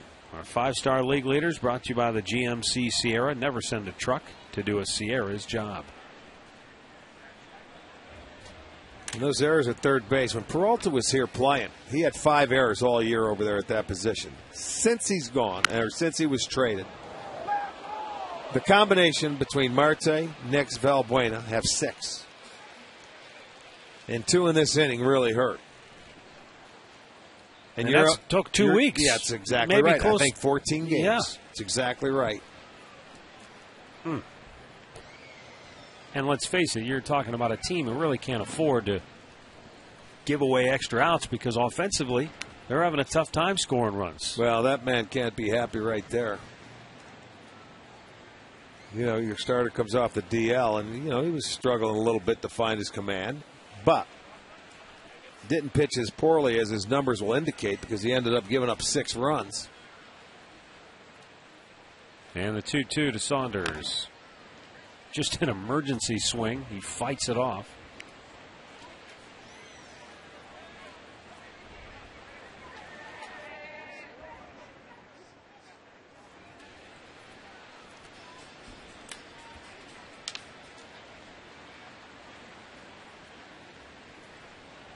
Ambrose now steps away.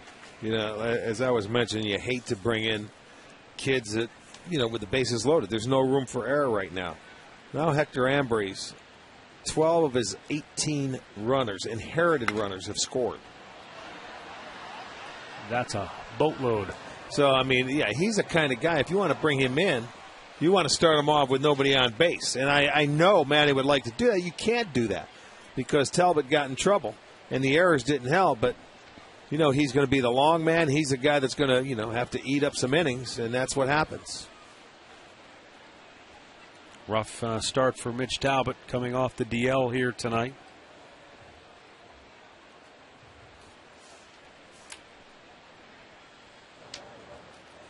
The 2-2 to Saunders. And he shoots it out of play.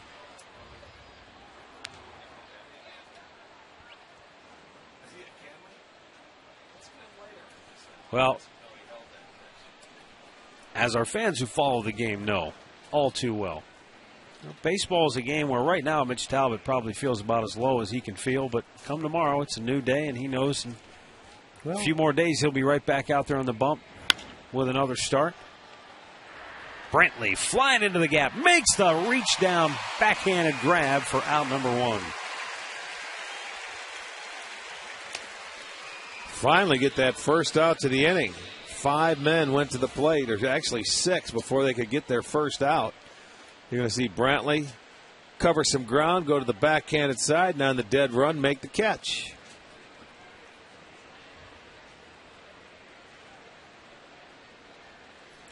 And that'll bring up Josh Wilson, who's 1 for 2.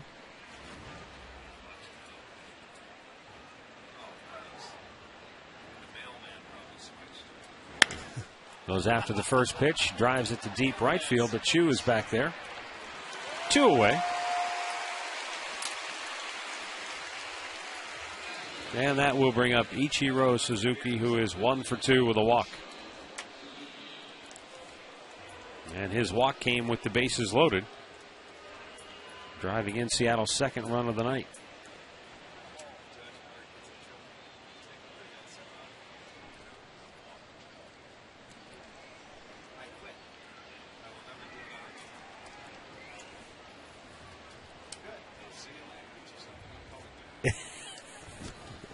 Here's the pitch to Ichiro, and it's over the inside corner for a called strike. He's the 8th man to bat in the inning.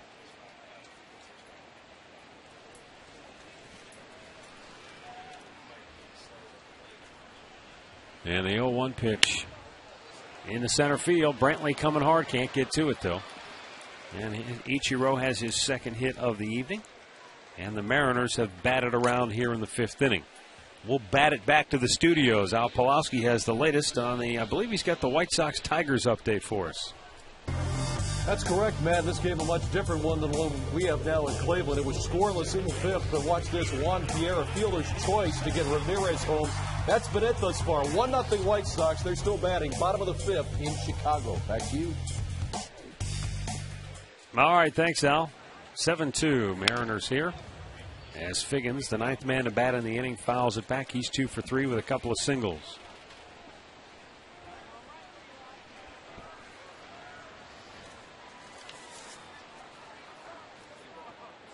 Seven runs on 10 hits now for the Mariners. 2 runs, 4 hits for the Tribe. Looming large, however, in this inning, 2 errors. And it's 0-2 the count on Figgins. This is the 6th time this year that the Mariners have batted around. This being the 9th man sent to the plate.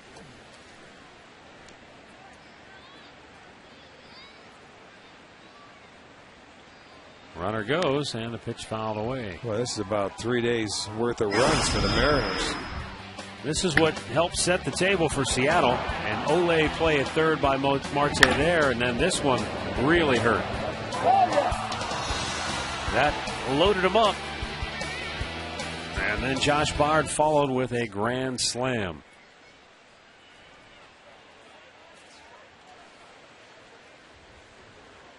The 0-2 is up high.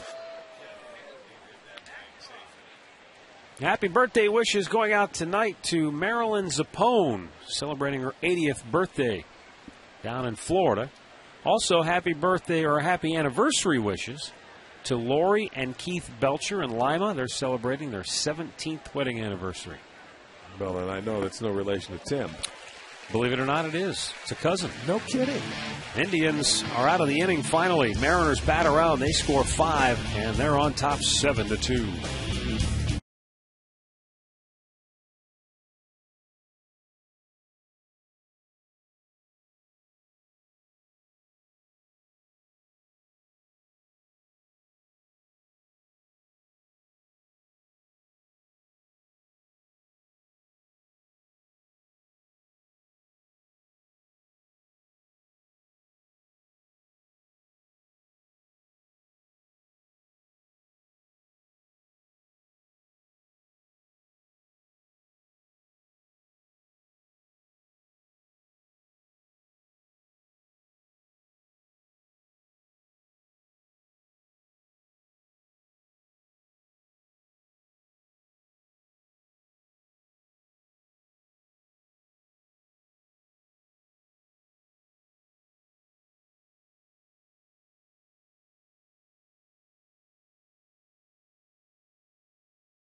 inning here at Progressive Field.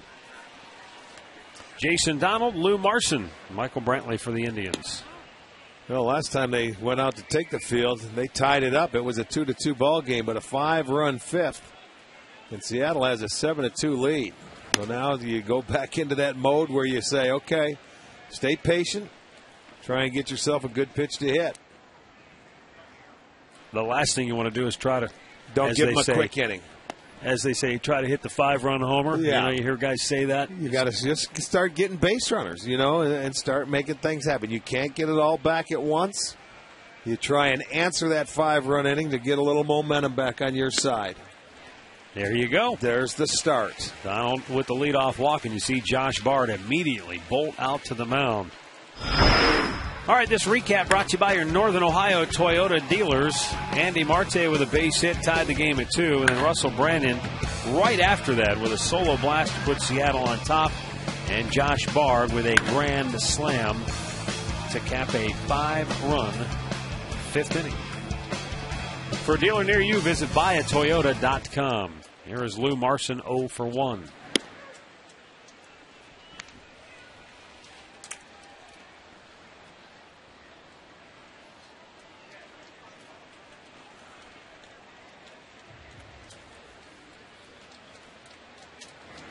Marson with a liner to third. It's caught by Lopez, 1 away.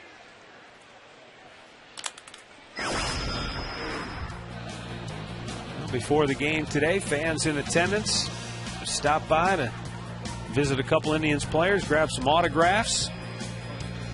Chris Jimenez on your left, Luis Valbuena on your right. They were on the concourse because of the rain that was pouring down here. Yes, it was. It was coming down very hard. Michael Brantley, 0 for 2 tonight. Takes a strike.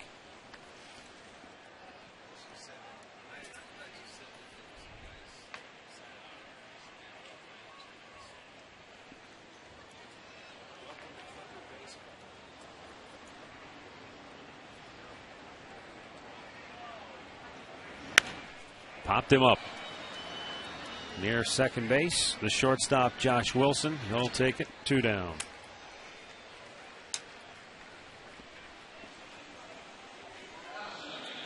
The Minnesota Twins originally drafted Jason Vargas out of high school, where he attended Apple Valley High. He was a 43rd round pick, but instead chose to go to Louisiana State. Played there as a freshman. Actually played first base 15 games and took the mound on 13 occasions. But he said it just wasn't the right fit, so he transferred to a junior college. So he could get drafted again. And I bet he went higher than that 43rd round, didn't he? Are you kidding me? He went to, let's see, Cypress, a Southern California junior college, and then on to Long Beach State. And then the Marlins made him a 2nd-round pick. Bingo. I think that worked out pretty well.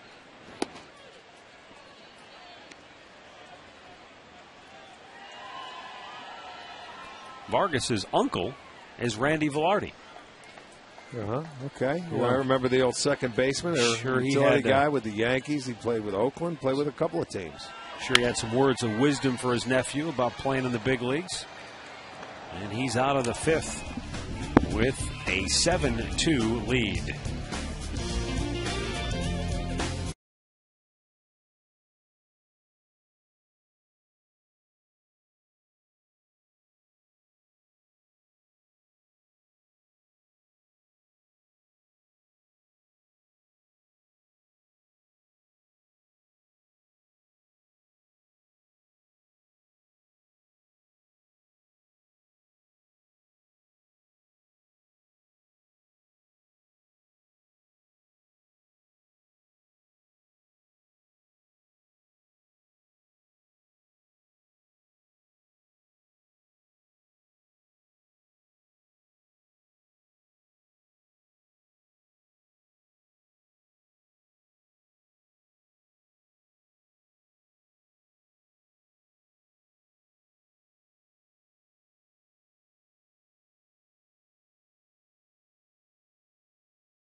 Fantastic on the vine tomatoes for 99 cents a pound at any Northeast Ohio Mark's location.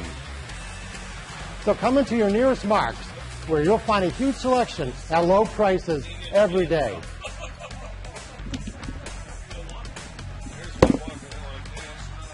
Back here at Progressive Field, where the Indians have their work cut out for them, down 7-2. And Hector Ambrose facing Russell Brandon, Jose Lopez, and Franklin Gutierrez. Seattle batted around in the 5th inning.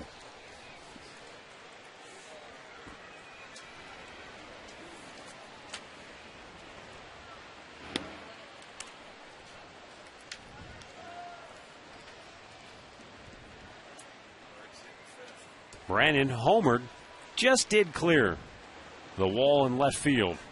He stayed back on that ball, though, and drove it to the opposite field. You could tell he hit it hard.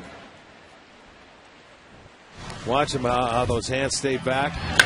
Let it track deep into the zone, boy, and put a good swing on it. Line drive the other way.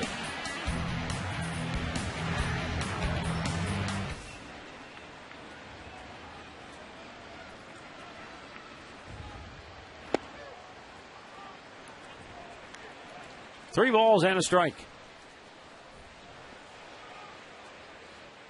Indians came into this inning having thrown 86 pitches in the last 3 frames. And there's a ball smoked to first. A terrific pick by Matt Laporta for out number 1. All right, here's the answer to our AT&T trivia question. AT&T, rethink possible. All right. Who are the other 2 in Mariners history with 200 hits? A-Rod, who hit. Okay. A-Rod. A-Rod and maybe Booney. Okay, you cheated. I know you did. I always cheat. Well, don't you remember? He should have won the MVP in '96. And I think Rodriguez won it with. Gonzalez won it with Texas.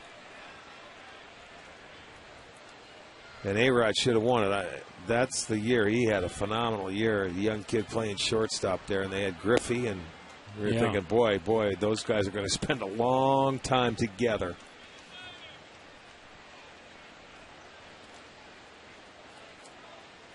They also had the big unit. They had some good teams back then. Up high, 2 balls and a strike. Best days, though, when '95, when we went there for the playoffs. And remember, they got the sound in that Kingdome was about. It was rocking. It was shaking. Place I think I've ever been in. It was shaking. It was so loud in that series.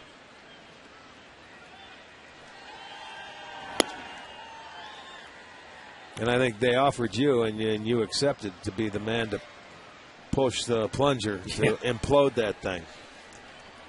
That was not a very good place to play, although it was better than the Metrodome. Another inside dome. Yeah. It wasn't as. But the broadcast booths were about equally awful. They were like bunkers. You couldn't hardly see unless you were sitting in one exact spot where you could look out. You couldn't see hardly the entire field. Unless you were like Josh. Then you got a good look at the whole dome. The payoff pitch to Lopez is fouled out of play.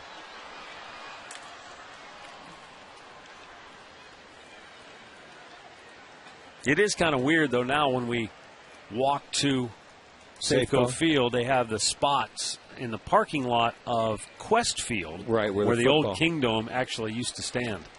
It's a nice complex there. Oh, it is really where nice. The Seahawks and then the Mariners play side by side up there. It's beautiful. The payoff pitch, ground ball to short. As Drupal throws out Lopez, 2 down.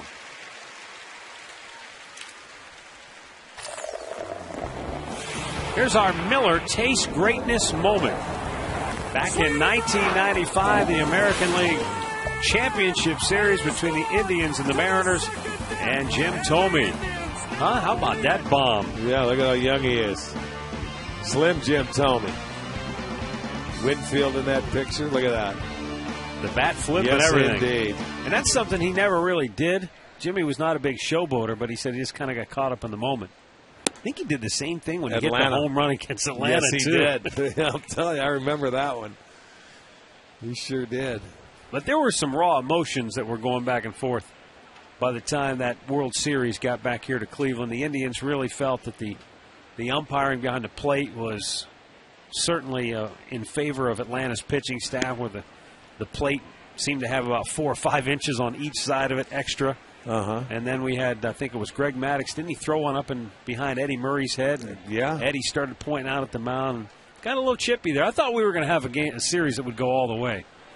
And the Tribe took it back to Atlanta, but 1-0. Ultimately lost the 1-zip game. 1-zip in Game 6.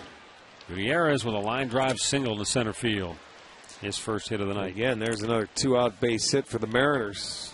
6 they have now tonight out of their 11 hits.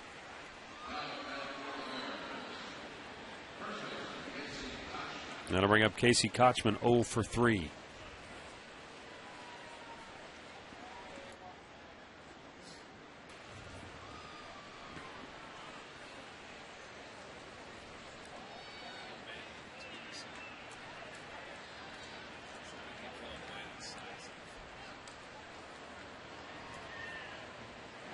When you think back on it, Game 1 of the ALCS at the Kingdome, right out of the gate, it's Bob Walcott on the mound, not Randy Johnson, not Jersey Joe Walcott, Bob Walcott. Not any of their other frontline guys. It's a rookie, Bob Walcott, and the Indians load the bases in the first inning. They got the big boppers coming up: Bell, Murray, and Tomey. I think that's exactly right, because he made the last out. And we don't score a run. What was going through your mind? You remember watching it and thinking? I said, "Well, here we go. Let's go. Let's just put about 4 or 5 on the board." And runner goes, throw to second, not in time. Gutierrez with his 17th stolen base.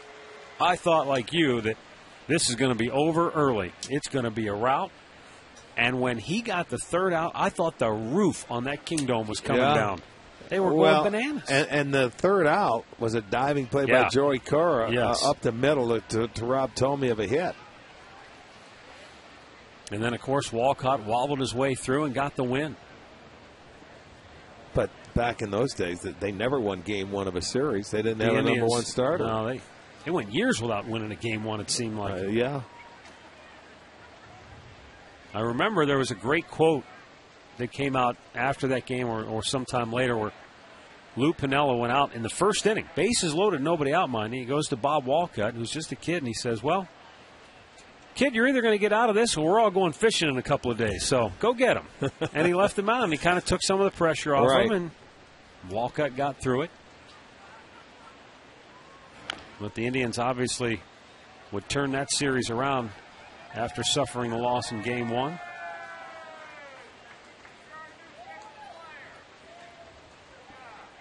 Of course, we just had Kenny Lofton in town earlier on the homestand talking about his mad dash from second on the wild pitch. Yeah, 2 runs scored. That effectively ended that series. Yeah, that was the dagger.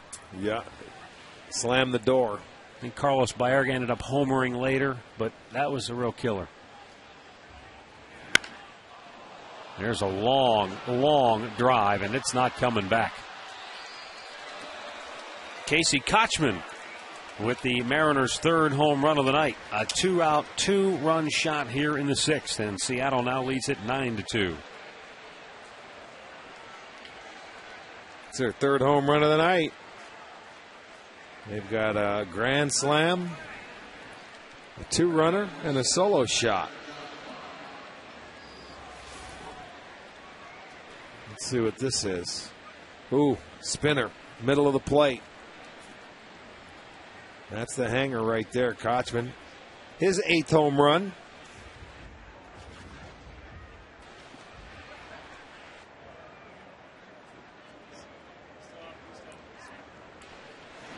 Josh Bard looks at a ball inside. Now, Josh Bard is a triple shy of the cycle. And for Josh Bard to get a triple, all 3 outfielders would have to collide and knock themselves semi-unconscious.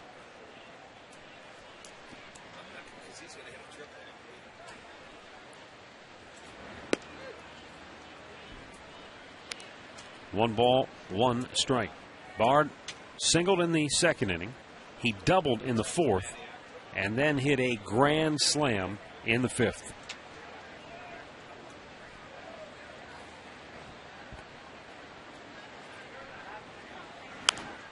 Fouled back out of play.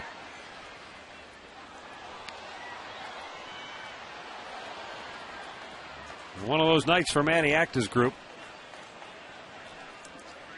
And there's not a whole lot that you can do about it when your starter struggles, and then you go to the bullpen. The infield has some trouble as well. Now, this goes to show you. You're looking at it and say, okay, the Mariners are coming in. They only had 15 road wins coming in here. You know, no big deal. We're going to win 2 out of 3, maybe sweep them. Well, it goes to show you don't play baseball the way you should. Any team can beat you on any given night.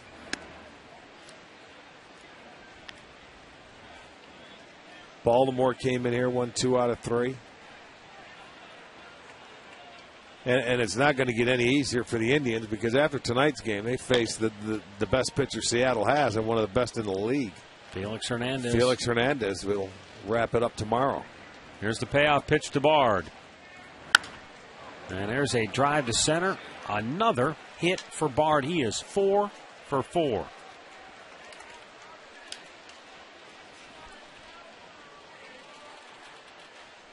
Good night for the former Indian who came to the Tribe from the Colorado Rockies along with Jody Garrett for Jacob Cruz way back in 2001.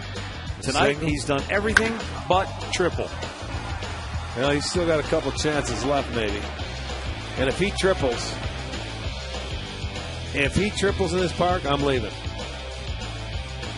Because Josh Bard doesn't run well. Something would have to happen to our outfielders. I said they'd have to all three collide and knock themselves semi-unconscious. Well, we thought that about Molina in Boston, but he ended up getting it this year. Yeah, but at least in Boston, there are some nooks and crannies where if you hit one, you could, even a slow guy can triple there. There's not that kind of, there aren't those kind of angles here. Although, I suppose if he were to drive one to deep center and Brantley were to go back and not catch it, you could ricochet and roll.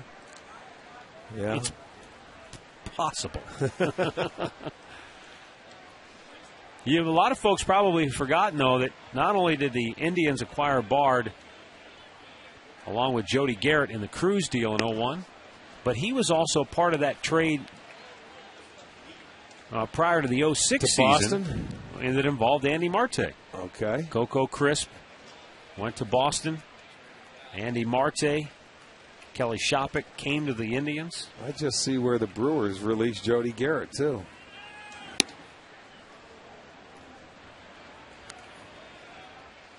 And, of course, from there, Bard had his troubles with the knuckleball, so he ended up going to San Diego in exchange for Doug Mirabelli, who became Tim Wakefield's personal catcher. And then the Padres released Bard. He went back to the Red Sox, got released, signed on with the Nationals, became a free agent, and signed on with Seattle.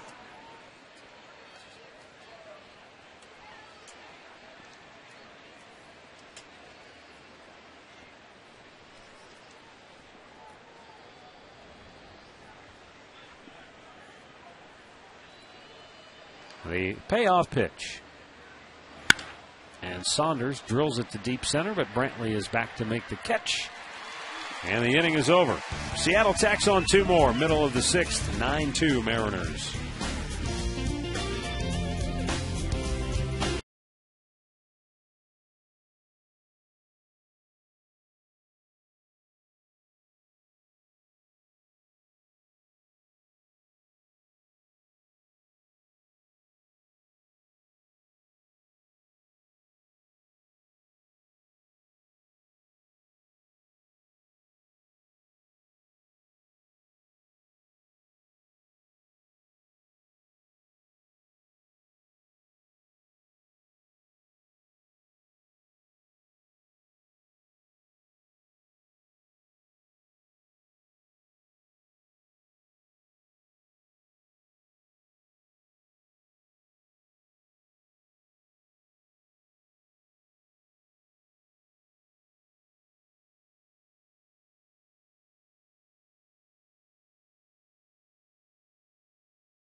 Bottom of the 6th inning here at Progressive Field. It will be Shin-Soo Choo, Shelly Duncan, and Jason Nix due up for the Tribe.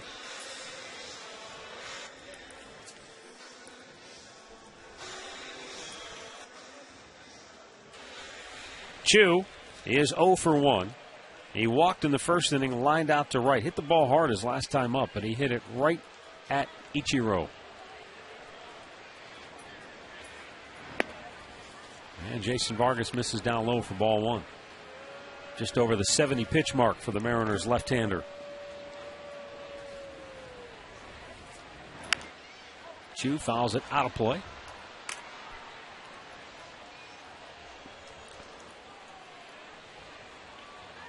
Well, if you can't get it going, get a few more knocks, get the fans into it. They're waiting for the fireworks. They're going to have to wait a few innings, though. There's a high drive to left. Back goes Saunders.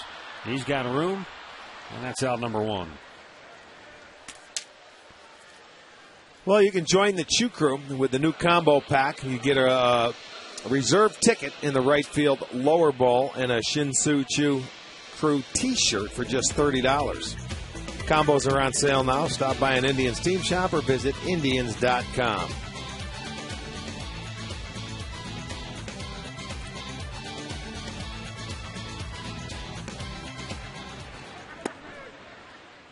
Shelly Duncan 0 for 2 tonight. He has struck out and flied out. She's got the Choo Crew shirt. Yeah. Duncan looks at the ball down low, 1-1. She's saving it. She doesn't want to put it on tonight.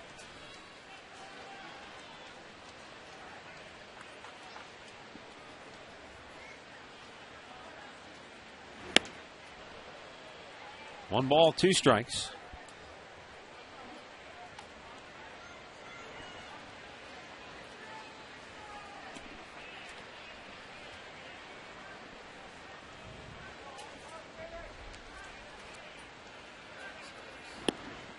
And it didn't miss by much, but it evens the count at 2-2.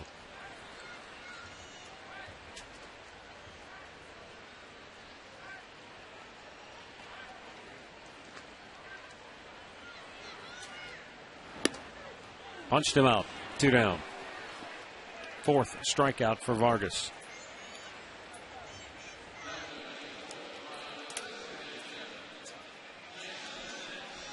Chuck's last call, presented by PNC Bank, follows the Conrad's Tire Express and Total Car Care postgame show here on STO. Chuck's last call, presented by PNC Bank, tonight after the game on Sports Time Ohio. We'll be talking Indians and talking Browns. Browns in their preseason opener tonight up in Green Bay. 2 down for Jason Nix, who doubled in a run and scored back in the 4th. That tied the game. I beg your pardon. That got the Indians on the board. It was Marte's RBI single that tied the game. But then after Marte had singled to tie the game, the Indians had 2 on with 2 out in a harbinger of bad things to come. Marte got picked off at first base by the catcher and then committed 2 errors in the next half inning as Seattle put up a 5 spot. Nix launches one deep to left. Saunders looking up, and it's gone. Jason Nix with his 8th home run of the year. Gets the Indians a run closer. It's 9-3. It's his 8th home run with the Indians, mind you. That's his 9th home run of the season. Put a pretty good charge on this ball. They want it down and away, and he elevates it. And you see what happens. Boy, he gets a pitch, and we know Nix is a good fastball hitter. And that is a badly located fastball, but he deposits that as a souvenir. Makes it a 9-3 game. There's Matt Laporta 0 for 1. And he drives one high but foul down the left side.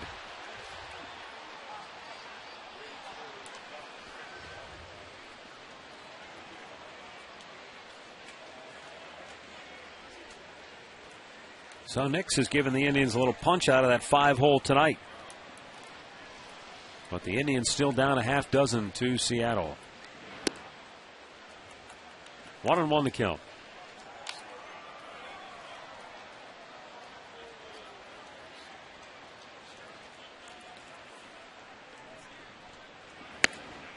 wide of the mark.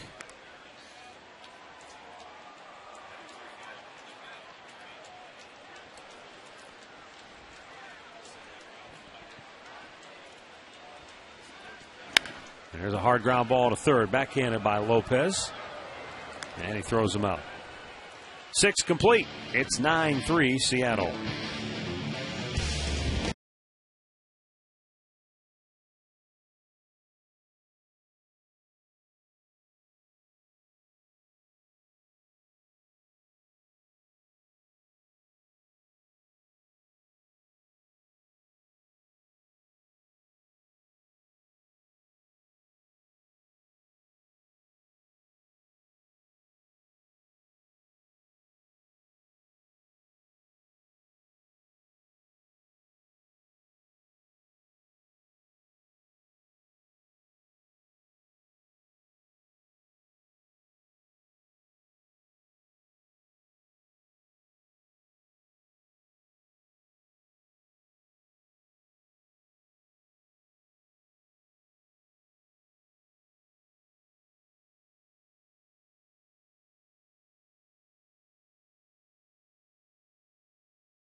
At ATT.com. AT&T Rethink Possible. Buy the Sierra from GMC. Never send a truck to do a Sierra's job. And buy Wendy's. You know when it's real. Wendy's.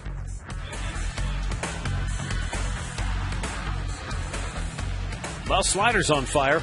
No, I mean literally. He's on fire. Big pyrotechnic extravaganza coming up after the ball back-to-back game nights. tonight. This is exactly right. I heard it was terrific last night. It'll be the same tonight. Frank Herman for the 27th time this year. He'll be facing Josh Wilson, Ichiro, and Sean Figgins.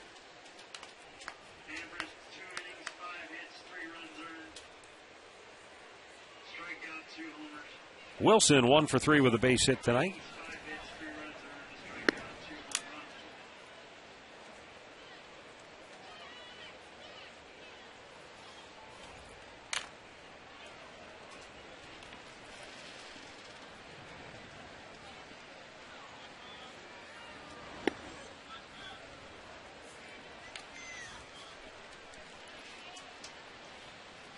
One ball and one strike to count here for Wilson.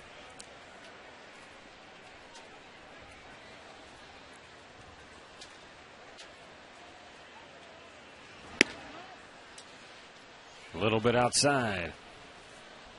Well, they're in the bottom of the 8th in Chicago. 2-1 White Sox over the Tigers. Meanwhile, they're in the bottom of the 8th in Minnesota, where the Twins lead Oakland 2-0. Minnesota back home trying to continue to play good baseball at their home ballpark. Might be a play here for Marson. He holds on. That's out number 1.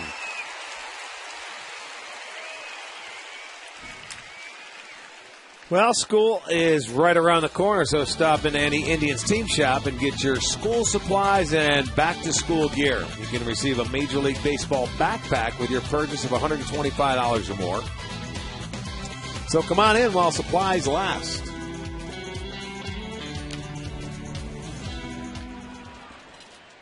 Ichiro Suzuki 2 for 3 with a walk, a run scored, 1 driven in.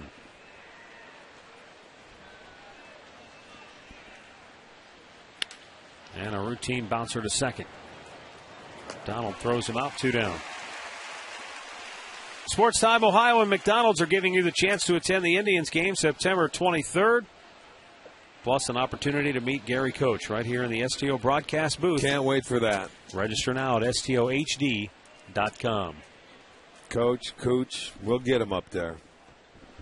Last night was our chance to meet T-Bone, Tommy Bowe. Yeah.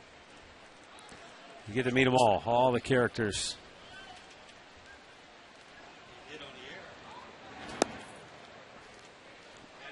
And they are characters. Cartoon characters. Sean Figgins, 2 out of 4. A couple of base hits. Bloop towards center. Cabrera has it. 1-2-3 go the Mariners for the first time tonight. Stretch time in Cleveland, 9-3 Seattle.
Locations now open in Chagrin Falls, Solon, Brunswick, coming soon to Twinsburg.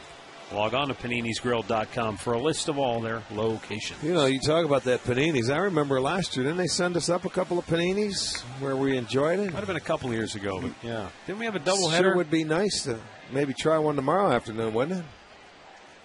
Absolutely. All right. If anybody's out there listening. Is there a time when there wouldn't be a good time?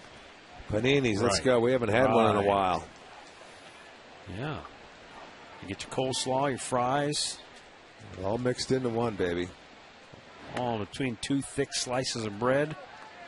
Now that's a sandwich, my friend. You take that loaf we gave you at Di Camillo's and go home and make yourself one tonight. That's right. 2-0 pitch. Marte with a liner to third. Lopez has it. 1 down.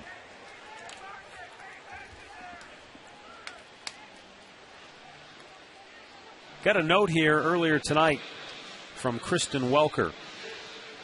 Her dad was scheduled to attend tonight's game to celebrate his 67th birthday, but sadly passed away about a month ago. But Kristen, her sister, her mom, and her son are all here tonight in his honor. Yeah. Because they know that this was something he was really looking forward to. Loved the Indians. But she wanted me to know that they were here to celebrate Dad. And good for them. Our condolences to losing your dad, but he would have wanted to be here. Nice sliding catch. Ichiro makes the grab, 2 down. And they, along with everyone else here tonight, will be treated to the great Rock and Blast fireworks show afterwards. Activity in the Mariners bullpen as Vargas has just touched the 90 pitch mark. Garrett Olson, the left-hander.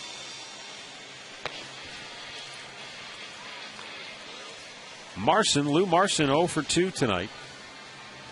Has fly to center and lined out to third.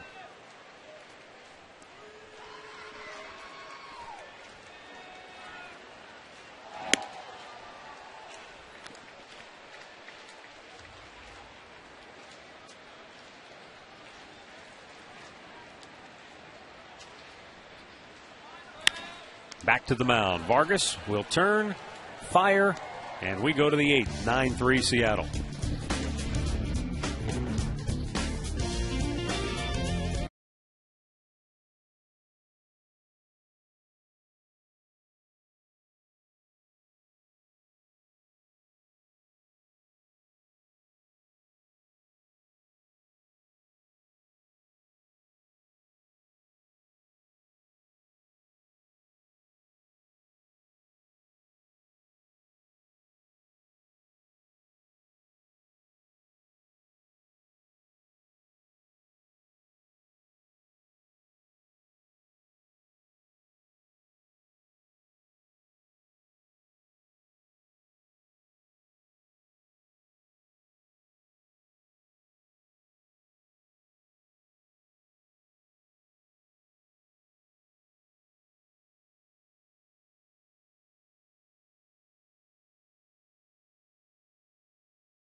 And may not be reproduced or retransmitted in any form. And the accounts and descriptions of this game may not be disseminated without the express written consent of the Cleveland Indians.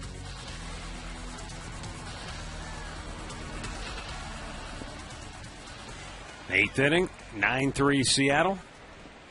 Frank Herman stays on for a second inning of relief work. He'll face Russell Brandon, Jose Lopez, and Franklin Gutierrez.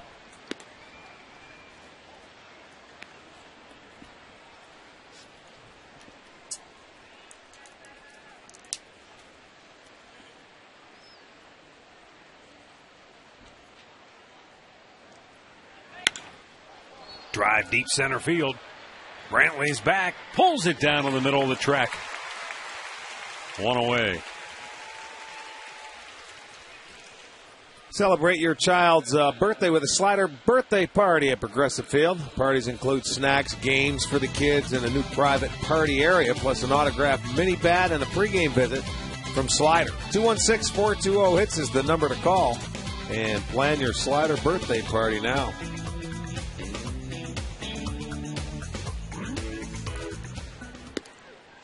Jose Lopez takes a strike.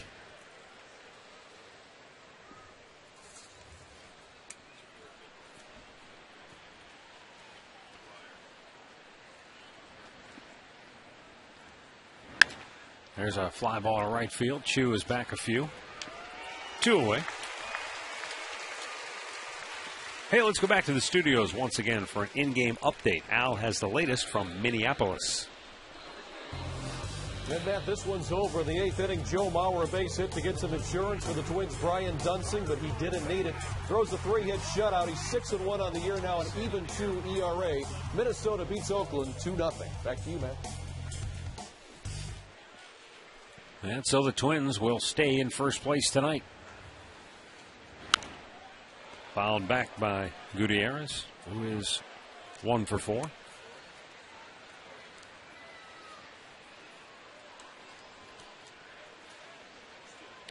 White Sox do lead Detroit 2-1. They're in the bottom of the 8th in Chicago. But the best the Sox can do is stay a game and back in Minnesota tonight.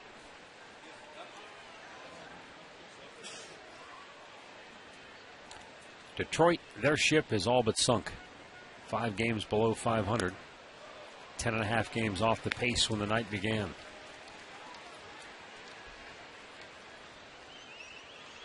Driving the Royals started the night tied for 4th.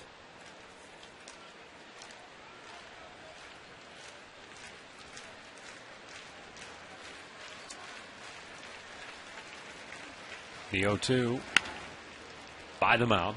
But Donald is there. Throws out Goot, and the inning is over. Frank Herman has retired all 6 that he has faced. Bottom of the 8th coming up, 9-3 Seattle.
The bottom of the 8th inning, top of the order due up here for the Tribe. And the night is over for Seattle starter Jason Vargas, who went 7 innings and allowed just 3 runs here tonight.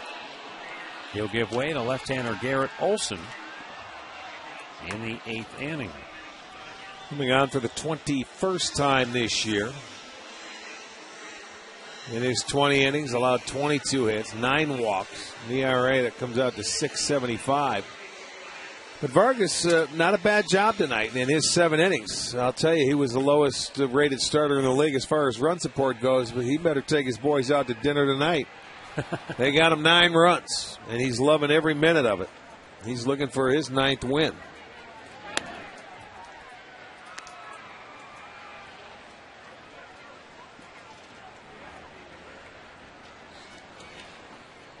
Michael Brantley hitless tonight.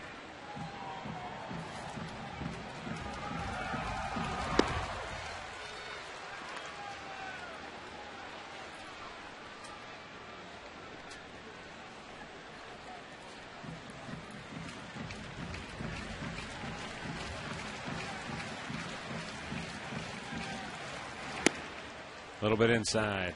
2-1.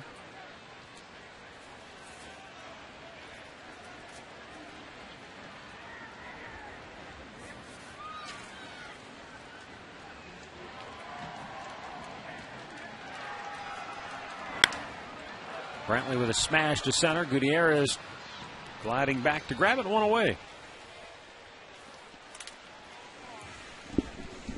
Well, on Saturday, August 21st at 7:30, that's 1 week from tonight.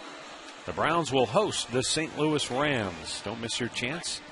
See the 2010 Browns live at Cleveland Browns Stadium. Tickets start as low as $35. Call 440-824-3434 or visit clevelandbrowns.com for more information.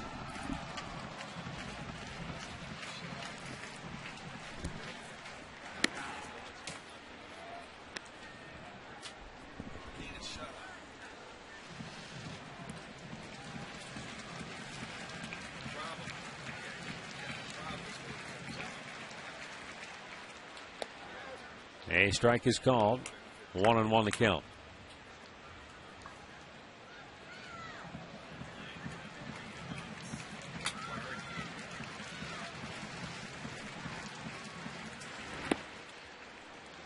A little bit too low. Boston leading Texas 1-0 in the 5th inning down in Arlington. That was a wild one there last night. Red Sox started the night 6 games back of the Yankees. New York looks like they're going to win tonight over Kansas City. They've gone ahead 6-3 there.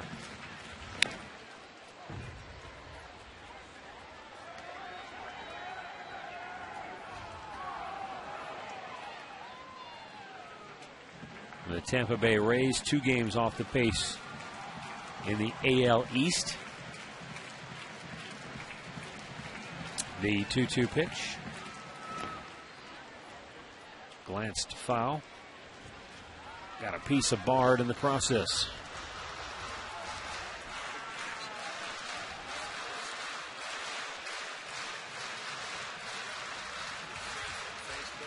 In the National League Eastern Division, Atlanta started the night with a 3-game lead over the Phillies. In the NL East, they've won 3 in a row.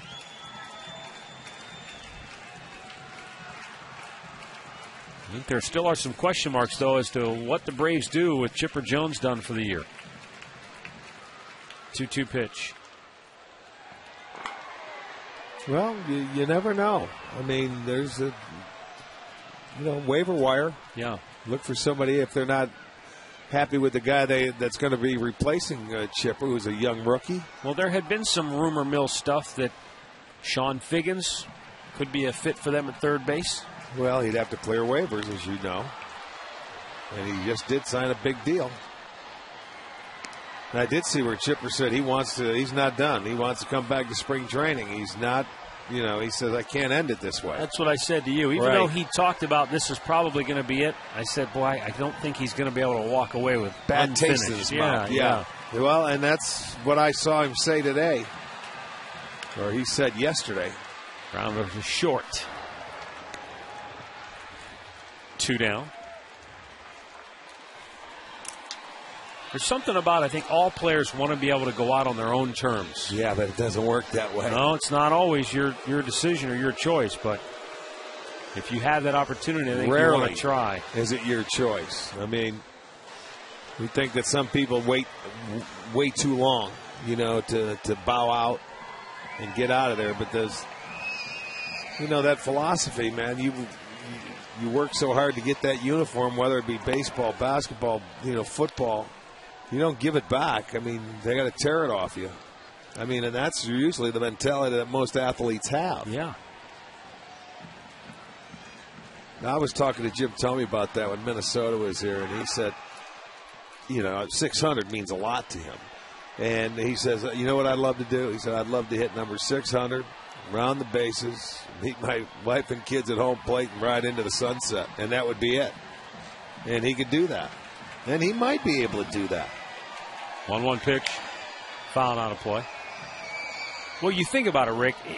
Even if you have a long career as a professional baseball player, when your career starts to come to an end, you're still a young person, right? In relative terms, right? Mid-30s, let's say. So it's very difficult, I think, for athletes, yourself included, to accept the fact that something's over. Nothing's ever really been over in your life before. So I think that's why it's tough for guys to walk away. Yeah, it's tough to reconcile that you can't play anymore because you're still such a young person. Even though you may have played the game 15 years. You're right on.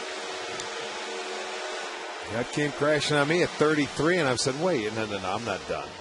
I could still play. But no, it didn't happen that way.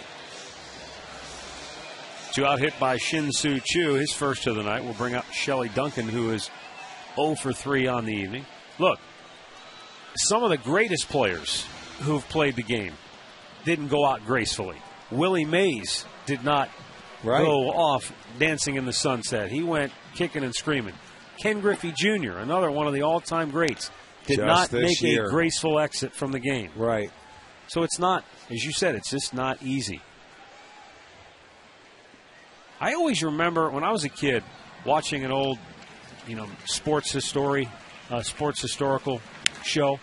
Rocky Marciano said when he retired that if Joe Louis could not make a successful comeback, then he would not attempt one. And he was able to walk away gracefully from the fight game.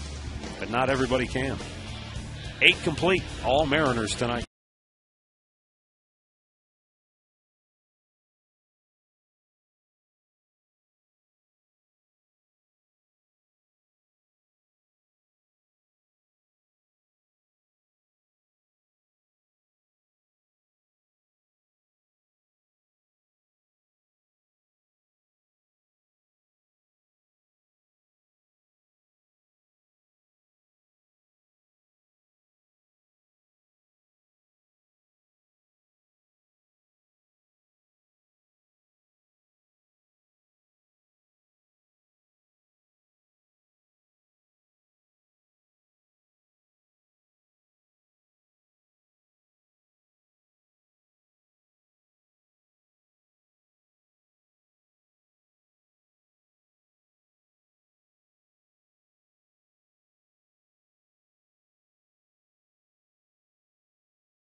Casey Kochman will lead off for Seattle here in the ninth. And hello to you, young ladies. Yeah. Kochman delivered the last 2 runs for Seattle with a 2-run homer back in the 6th. Frank Herman worked a 1-2-3. Oh, it's 7th and a 1-2-3-8. 14 pitches to get through the 2 innings for Frank Herman. The 1-1, a little bit high.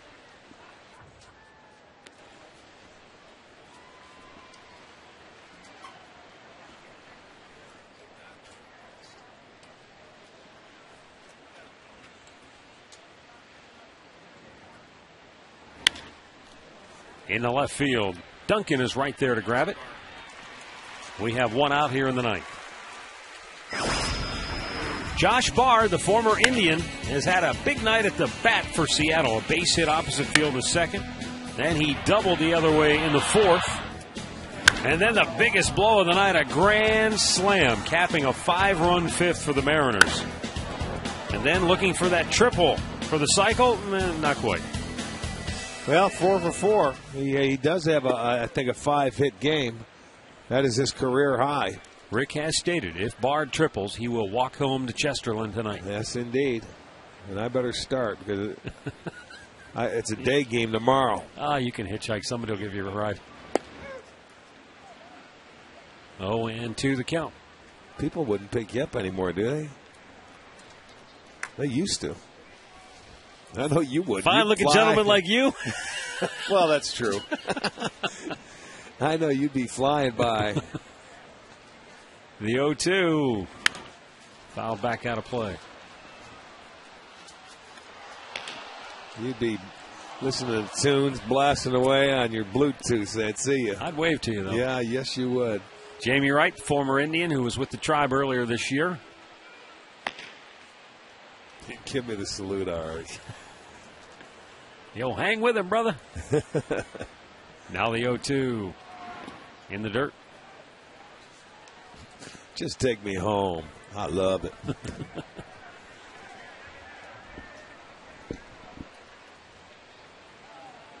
1 ball, 2 strikes for Josh Bard.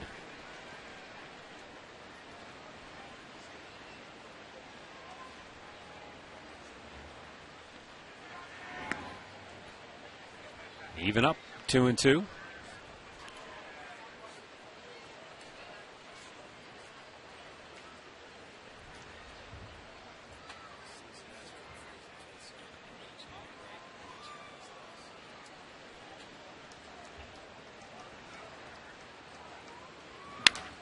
And he's lining one in the left field, but Duncan grabs it again, 2 down. So 5 hard hit balls for Josh Bard results in a 4 for 5 night.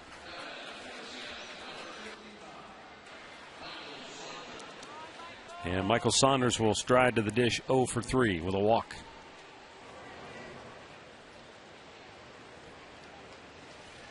A lot of finals now. Cubs beat the Cardinals 3-2. Giants over the Padres. Astros over the Pirates, all by the same score, 3-2 finals.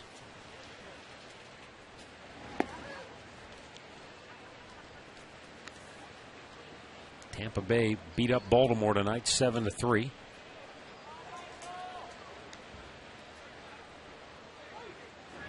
So unless the Royals rally, Tampa will stay 2 games in back of the Yankees in the East. Boston, meanwhile, a slim lead over Texas, 1-0. They're in the 6th inning, down in the Lone Star State. And a big tapper to short. Cabrera will throw out Saunders. And we'll go to the bottom of the 9th. 9-3 Seattle.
9-3 Seattle as we go to the bottom of the ninth here at Progressive Field.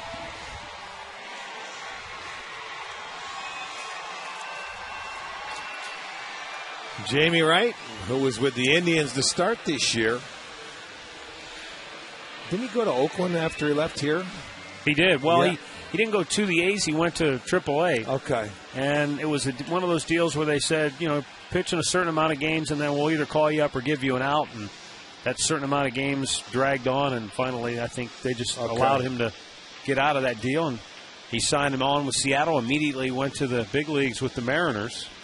In fact, he said the family basically been traveling around the country with him ever since, and the kids are ready to go back to school. So he's starting out this long roadie, a 12-game road trip for the Mariners.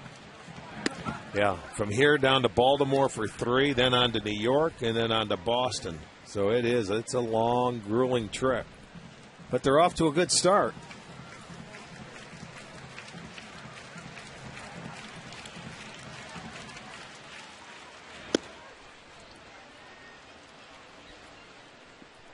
Jason Nix doubled in a run in the fourth, homered in the sixth inning.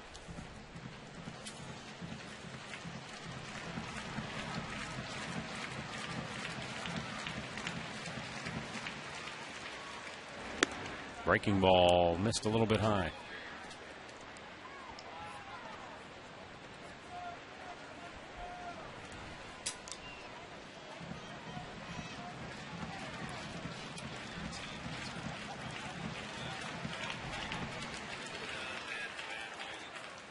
Wright fires, and Nix chops it foul.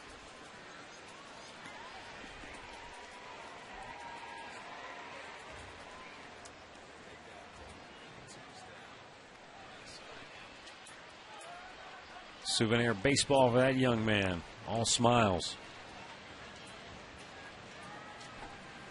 What a turn of events in Chicago where Alex Avila, not the likely power source for Detroit, but he had a 2-run homer off J.J. Putz in the ninth to put the Tigers on top of the White Sox 3-2. Swung on and missed. Wright strikes out Jason Nix for out number 1. Stay tuned after the ball game for the Conrad's Tire Express and Total Car Care post-game show. We'll look back at the highlights, and we'll get you ready for the series finale that comes your way tomorrow on Channel 3 between the Indians and the Mariners.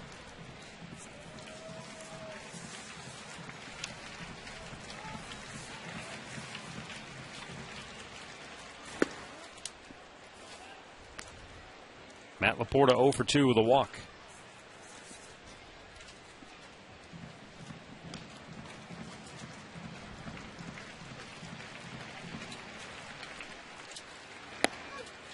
And Wright goes right in there with a strike to even the count at 1-1.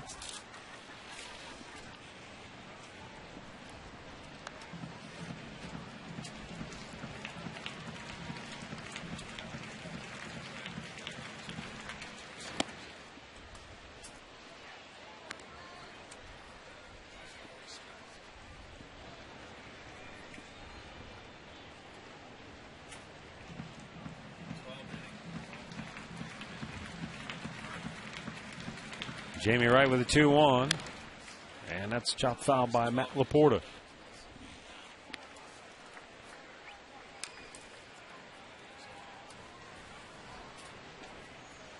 Andy Marte waiting on deck. You can kind of sum up this ball game in the span of 6 at-bats tonight. 6 plate appearances consecutively. 2-2 pitch.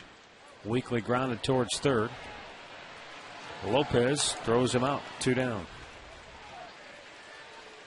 Andy Marte, who will be the batter, had just driven in the tying run in the 4th inning.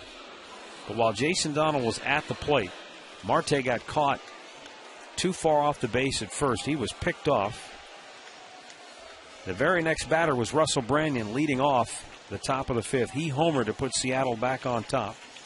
After a single, Marte committed an error allowing Gutierrez to score. Then he committed an error allowing Kochman to reach. And the next man up was Josh Bard, who hit a grand slam. And that was the ball game tonight. Here's the plays consecutively. Marte gets picked off. Then that was not an easy play, but ruled an error. And then this one, couldn't find a handle. It all led to the disastrous 5th inning in which Seattle scored 5 times and ran away with this one tonight.